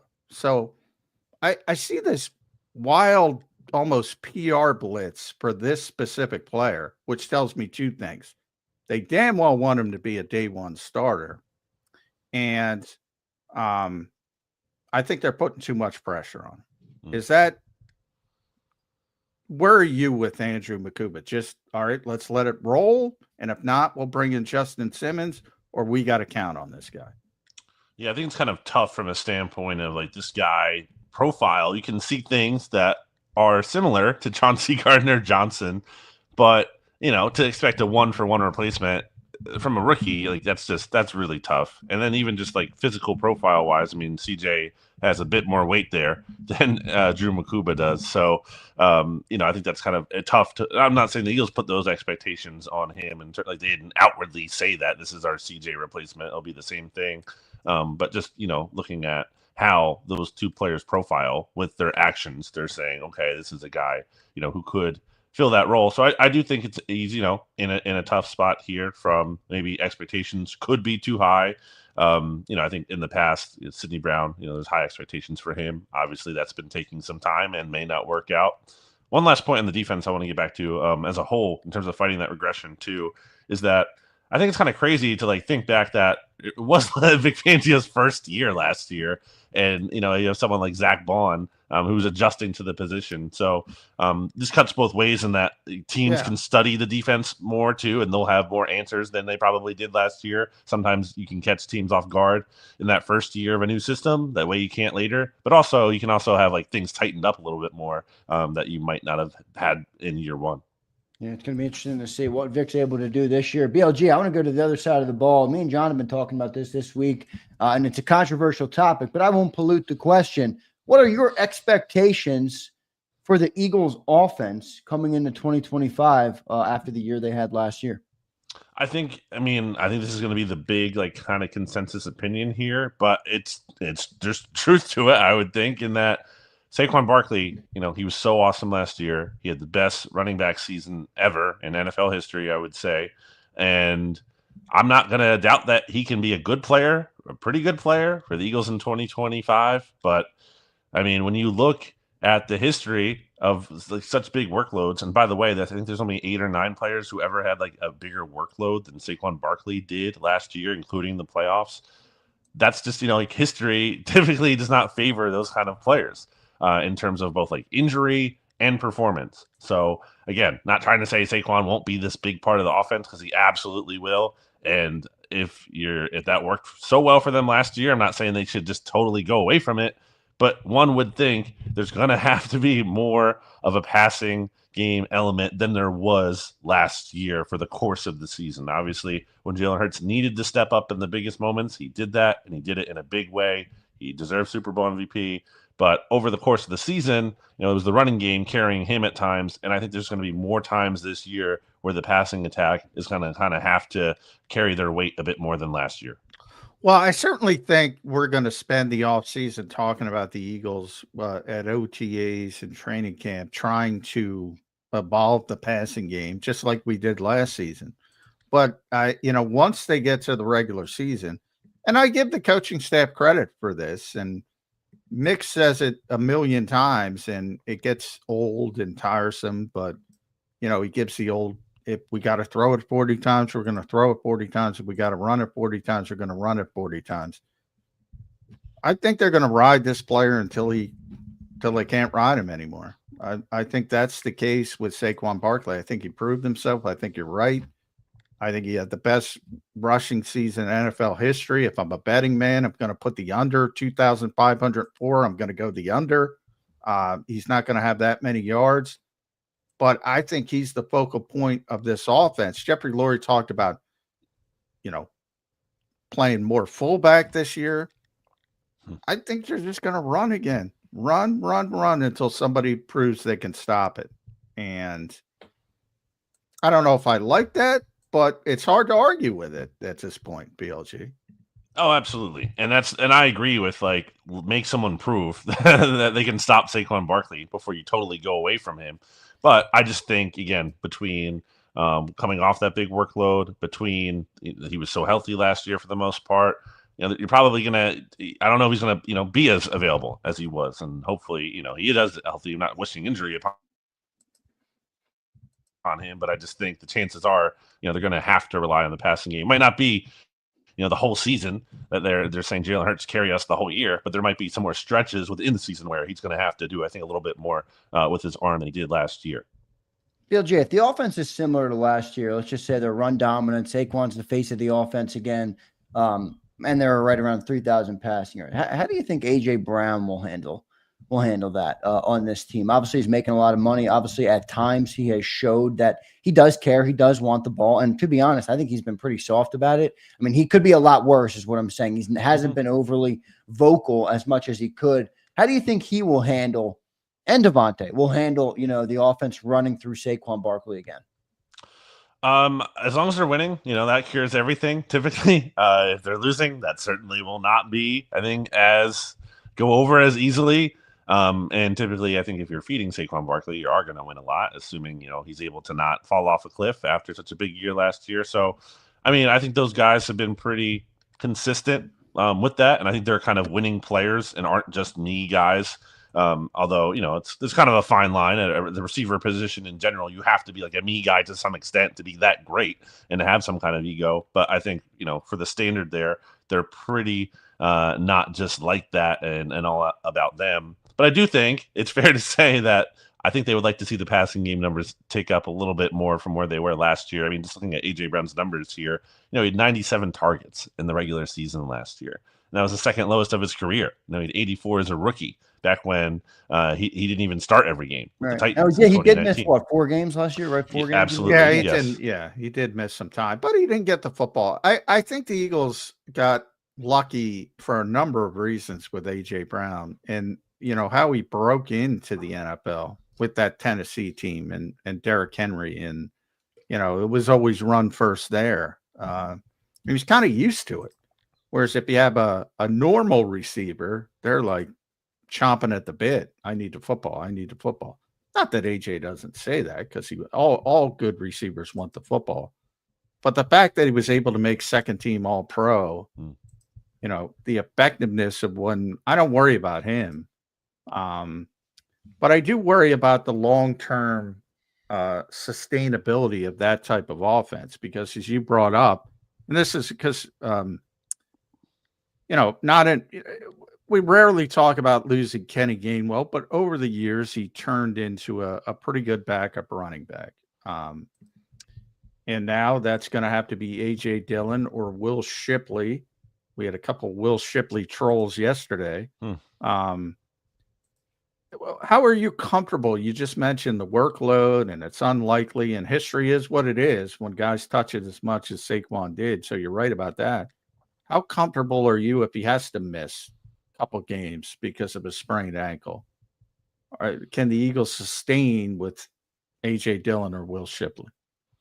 Yeah, if we're talking about a couple of games in the regular season, you know, I think, maybe you might be able to get by, but obviously if there's a big injury here, I don't know about that. It doesn't look good. Doesn't look good if there's a big injury. Yeah, that's a tough one because I mean, like, well, you can't replace a player like that in general, for but sure. You could be better. Exactly. Yeah, but I think, like, I don't know if Will Shipley's, you know, I think Will Shipley to me is like a kind of a direct Kenny Gainwell kind of replacement, and a guy that if he's your second running back when you have a really established number one in front of him, that's fine. That's good.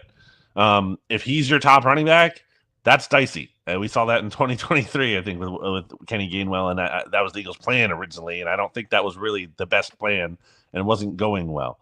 And then Dillon, you know, like, this is a guy who hasn't played football since December 2023. He might not make the team. He might be good. He might be a nice fit in this specific offense with this offensive line. I think as a role player, I think that could work out.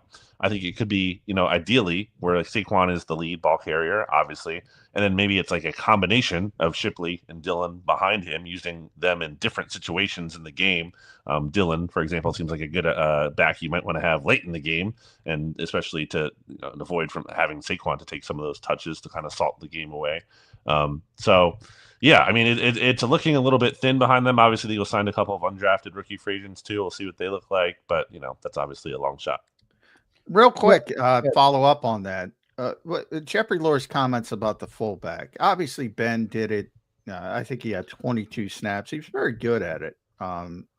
Played fullback when he started his college career at Michigan. And you remember that play in training camp when he just shook Andre Sam? That was he's a good athlete. But, you know, I was looking it up. Even the top fullbacks, and if you take Juszczyk out of it, who's a little bit different because he's more of a receiving back than a real fullback. Then you go down to Patrick Ricard. You're talking about 400 snaps, which is pretty significant. You really see them putting 400 snaps into a fullback, because you got to take somebody off the field if you're playing a fullback, and it might be that third receiver, it might be the tight end, you got to take somebody off the field. How much did you buy into Jeffrey Lurie's attempts at reviving the fullback? I think, you know, the context is key here, and clearly Jeffrey Lurie was talking to John Ritchie, so of course he's going to. That's true too. A little pandering going on, I think there, like so a former fullback. Yeah. I don't think it's nothing, because clearly you look at the Eagles roster, the roster page. I mean, Ben Van Sumeren, there he is listed as fullback, and the Eagles haven't had one of those like formerly on their team. I mean, obviously they had Kyrie Blasingame a little bit at the end of last year in terms of like traditionally listed as fullback on the roster, but prior to that, it hadn't really been since like 2016. You're looking back at Andrew Bonnet on the Eagles practice squad all the way back then. So, and obviously been a long time since in a real game. So I do think, you know, Ben Van Sumeren could be here and have a small role, but I think that's exactly what it is, a small role. Your confidence level in Kevin Patullo is how high or low, BLJ? I think Kevin Patullo, it's hard to say confidence level just because we haven't seen it, but I do think he deserves an honest shake. And I do think we need to evaluate him and think of him as his own person. as opposed to merely just an extension of Nick Sirianni. And now, look, I get it. Like, they're boys. We know that. We understand that they have a tight relationship. But I think there's kind of a perception sometimes that Kevin Patullo has been with Nick Sirianni his entire football career. That's not the case. This isn't like, Doug Nussmeier following Kellen Moore around everywhere, different locations. Like, that's not the case here. Kevin Patullo, had experience away from Nick Sirianni. So this idea that, like, Patullo is the offensive coordinator, it's just going to be Nick Sirianni's offense and Patullo's a puppet. Like, I don't like that. And I think Patullo has even pushed back against that, like, leading up to the Super Bowl. He was talking about that a little bit. So I think it's fair to see, like, what this guy has and what his own ideas will be, and then we can kind of, judge him on those. Big loss in the personnel department this week. Anthony Patch going to the Las Vegas Raiders. Long time, 23 years, I think. A little bit of a respite during the Chip Kelly nonsense, but other than that, 23 years, rose to running the Eagles college scouting department. And look, we always talk about the Eagles' success over recent years in the draft. Anthony's a big part of that. Any concern when you lose an executive like that? There's absolutely concern. It's not ideal to be losing, I think, a talented member of the Eagles front office. And it's kind of funny when you think about it, like some of these long time Howie Roseman allies, when you look at Jake Rosenberg and you look at Patch here, like these are some guys that Howie had been with a very long time and they're gone. And, that's the course of time. That's the price of success when you're a really good team and teams come to you. It's a good problem to have. A few off seasons ago, the Eagles lost a ton of front office personnel. It was like Catherine Raich and Brandon Brown and Andy Weidel. And Jeffrey Lurie has said in the past that part of Howie Roseman's job is that he has to keep this front office pipeline stocked. And I think to his credit, he has really done a good job of that. We'll probably see some more, front office changes and additions. The Eagles always announce those some point after the draft. I think last year was early June. So I think we'll see that within the next month. There's concern, but I think Howie has earned the benefit of the doubt in terms of keeping that pipeline stocked. Yeah, and I'll tell you, part of it is Howie's success and Jake specifically. I mean, he left because you hit the glass ceiling because Howie's not going anywhere. Right. So, do you guys think all these leaving are simply explained by that? I mean, it's obvious, right? You're not going anywhere here up in Philly because Howie's not going anywhere. You think it's that, or do you think there's more to it? Maybe that they, I don't know, you got tired of Howie, get tired of everybody praising Howie. I don't know. For any of the other reasons, do you think those are worthy of conversation, or is it simply just 23 years and you don't get any more upgrades? You got to go to a new spot.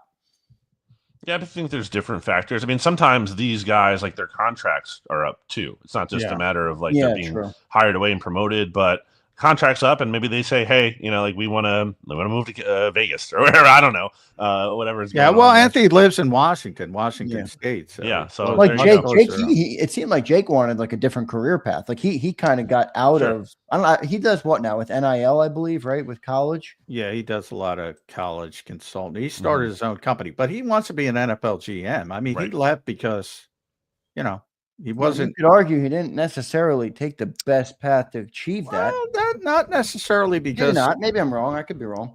People will start There's looking different avenues. Yeah. He's regarded as a cap guy. So, nobody regards him as a personnel guy. Few teams hire business people to be GMs still. A couple different. Andrew Berry got a job.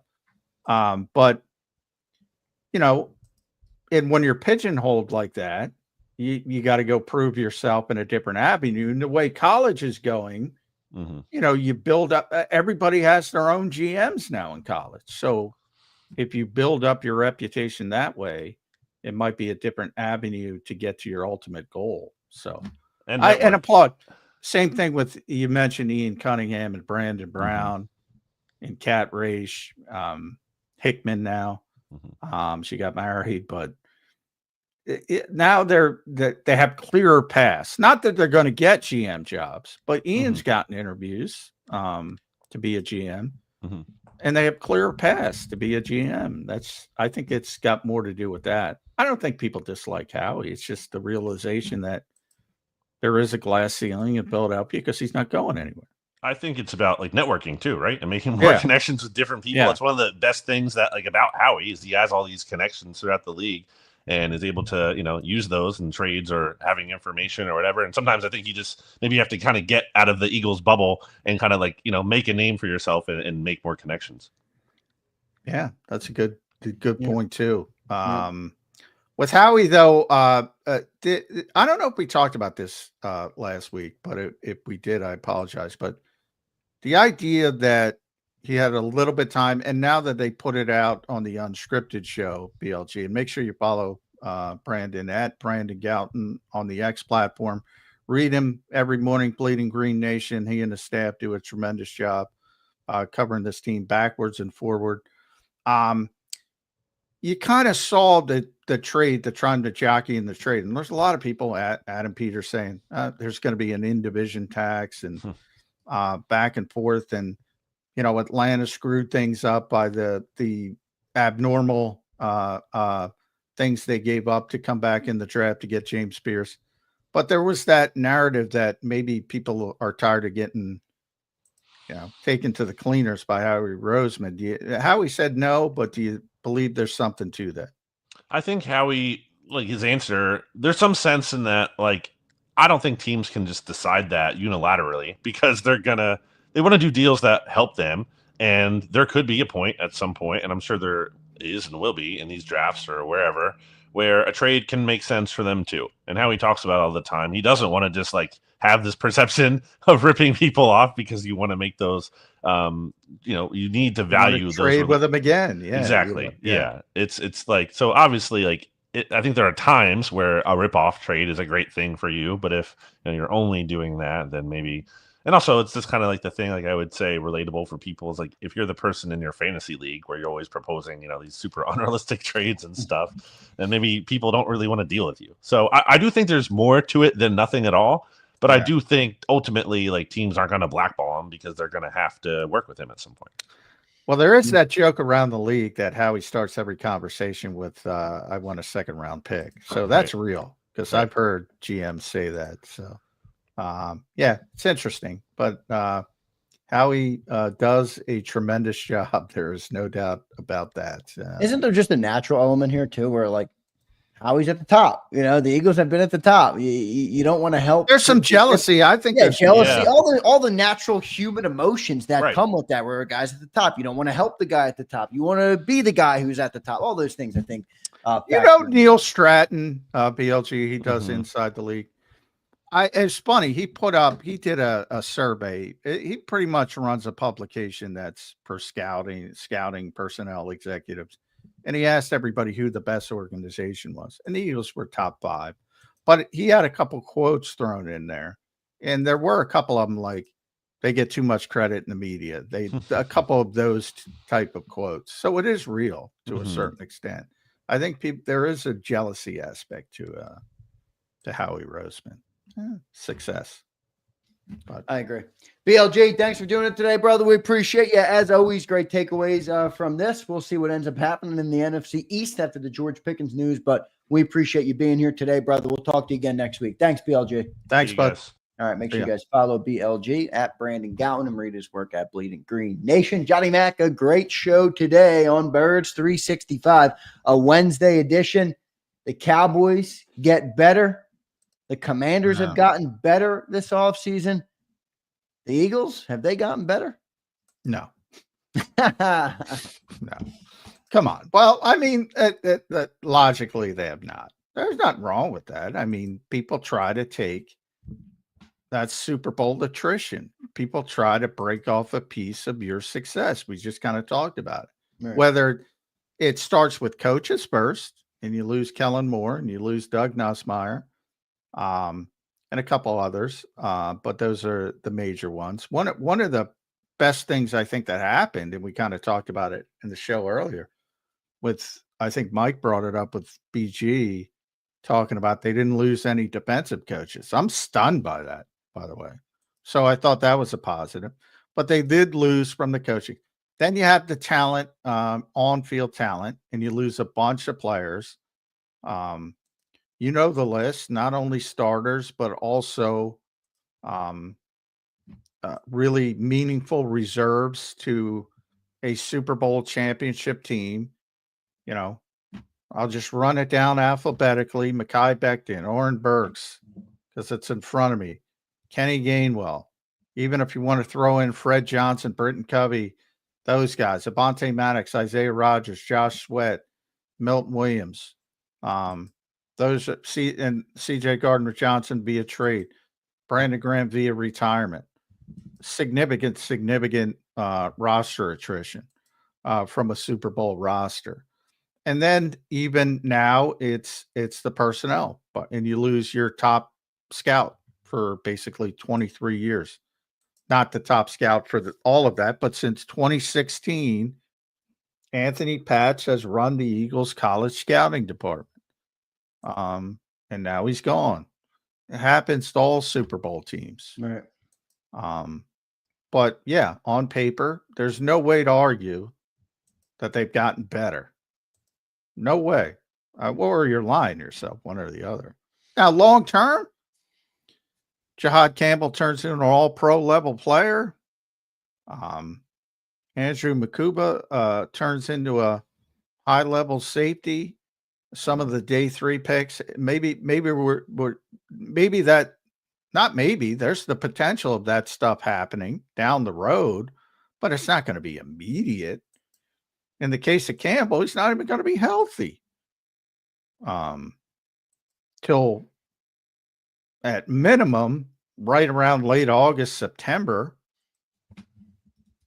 And then you have the ramp up period from there. So, yeah, you're going to have a tough time convincing me that they're better now than they were leaving the field in New Orleans. Yeah, and some of it, I will say, is necessary business. I mean, you're not going to bring back every player. So we will see how it shakes out. There is some projection, obviously, on all players. Let's get to 2 super chats before we get out of here, John. A-Team says, it's always easier to leverage your position at another company to get a raise instead of getting one at the company you're at. It always is. I think he's talking about, I guess, the executives that left. I agree with that, A-Team. I think that's probably makes the most sense. Well, he got a promotion and he got, that comes with more money. Again, he lives in Washington State. Yeah, I think he was maybe more about getting home than anything, but I don't know, maybe not. Closer to home, much Closer. easier, obviously, to get to Vegas from Washington than here. And he's not, he travels during the college season a ton, going to different colleges. And, he's not in the building every day, to say the least. So, it's a travel job to begin with, but it's just a lot easier. And I'm just speculating there. It's a lot easier for him to get home from Vegas, I would think, than Philadelphia. Yep.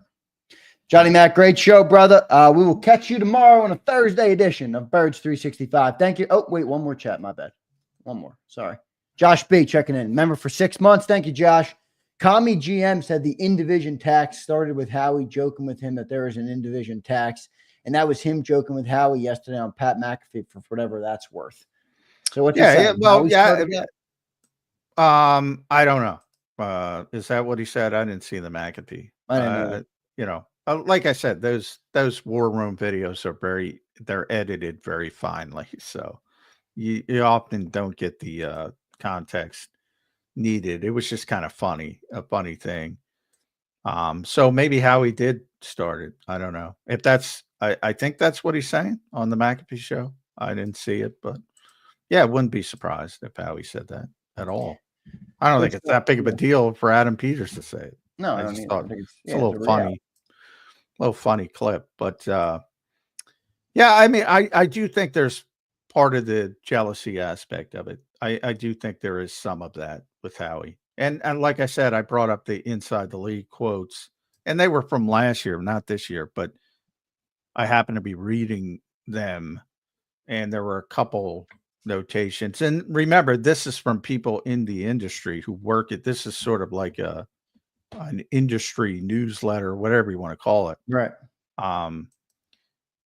So it's scouts and executives, and there is some talk about the Eagles get so much, which, by the way, and I know we got to leave, for all the people that say the Eagles people hate the Eagles, everybody in the league thinks people pump up the Eagles. That's kind of been my point, and it's been that way for a while, and they deserve it. I mean, fans are always going to feel like that target's on their back, whether it's true or not. I think that's true of every fan base. Josh B says, Howie started it, but it's a joke. Gotcha, Josh B. Appreciate it, brother. Johnny Mac, great show today. Your final thoughts before we let you run on this Wednesday edition of Good.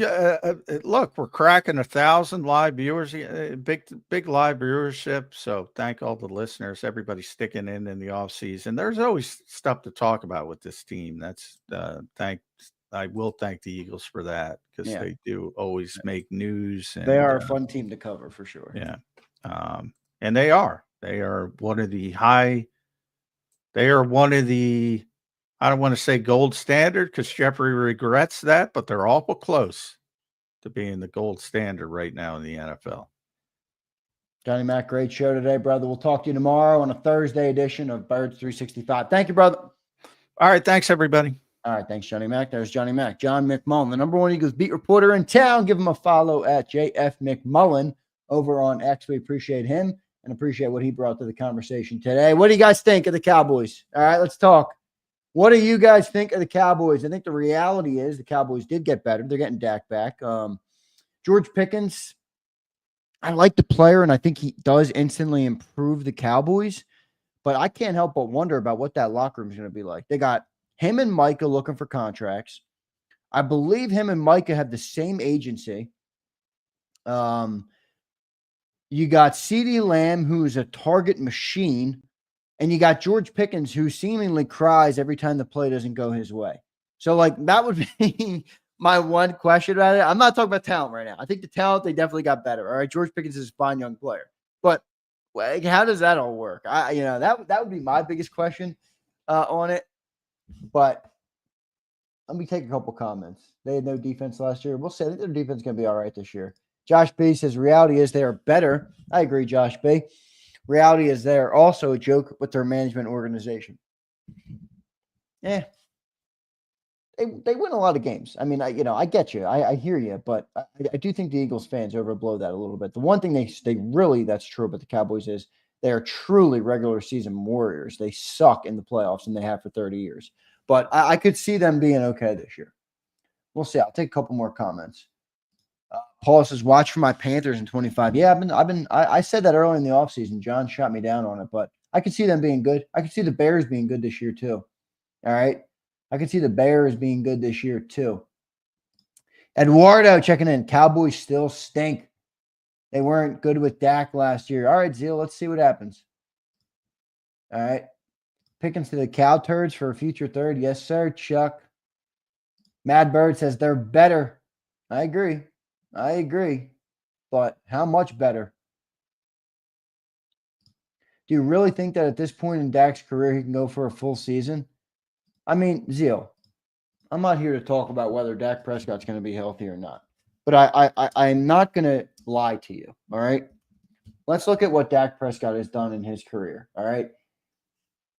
He's got 31,000 passing yards in 9 seasons, all right? Last year, he missed almost half the season, still at 2,000 passing yards. I know he wasn't great, but, I mean, anybody that throws for 31,000 passing yards is a competent quarterback. He's at 213 touchdowns to 82 interceptions. I mean, he's not a bad quarterback. He's a 67% completion percentage guy. He's not a bad quarterback. We're Eagles fans. We don't like Dak. I get it. He's a choke artist in the playoffs. I agree with all those things, but he doesn't suck. I mean, he doesn't suck at all. He can throw the ball pretty well. He's one of the better throwers of the football in the league. Now, he might be Tony Romo 2.0. That's probably true. But I'm not going to sit here and just say, oh, they're going to suck. I don't really think that. Is Dak Prescott better than Cooper Rush? Yes or no? He doesn't suck, Daz. Come on, man. He's certainly a choke artist, Dank. I'm not the, well, he's got a choke in the playoffs. I'm sure which I'm sure he'll do. But, how many games do they win in the regular season? I think is a better question. Romo's a really good golfer, Slager. I've heard a couple who was it that was talking about that? They asked a couple professional golfers like who they thought was the best non-golfer that was like the best, I don't know, non-professional golfer that they played with. A couple of them said Tony Romo. I think Tony might be really good at golf. It's good. Better at golf than he is at broadcasting, and he was as a quarterback. Although Tony was a solid quarterback. I don't want to disrespect him. Texas T says, I respect the move, though. I want all teams to be their best so there's no excuses later. Well, Texas T, I'll say this. I agree with that. I agree with your take as well from an Eagles fan perspective. I love football, so I like when teams are good. Like I said earlier, it's no longer fun for the Cowboys to suck. Like I don't even have fun laughing at Mark Holmes. I don't even have fun talking to Cowboys fans anymore. Like I got my one buddy who's a diehard Cowboys fan. He grew up around here. I was joking. Like, how the fuck do you grow up outside of Philly and you're a Cowboys fan? But I text him all the time. I was texting him this morning about the Pickens trade. It's really not even fun to talk to Cowboys fans right now. So I'd like to see everybody get better, and I think it makes overall football better. Devin says, Cowboys this, Cowboys that, they still suck. Yeah, well, Devin, we're in May. We're going to talk about it when they make a move, but I hear you. They might still suck. 15K of those yards are garbage. I wouldn't say that, D-Money. That's a little bit of an embellishment, my friend. That's a little bit of an embellishment. 15 out of 31,000 yards are garbage? I mean, come on, man. Come on, man. Romo was undrafted. I'm not sure where Romo was. Was Tony Romo undrafted? Yeah, he was an undrafted free agent in 2003. Correct. Good pull, Brandon Howard. It's never fun to talk to the Cowboys. I think it is. Sometimes. It used to be. Used to be. It still is now. I mean, we're having unprecedented success, and they can't buy a playoff win. You know? Yeah, he is. This is true. Dak sucks and chokes from the 20-yard line into the back of the end zone, but between the 20s, he's an all-star. That's for sure. I agree with that. Prince, I agree with this 100%. I think BLG brought up a really good point about like the Steelers. Say what you want about the Steelers. Maybe they're mediocre. Maybe you're not impressed with Tomlin having a winning record, whatever. They're typically a pretty good reader of like players and stuff like this, you know? So we'll see. We will see. I agree with you, Prince. I wonder if there is something there.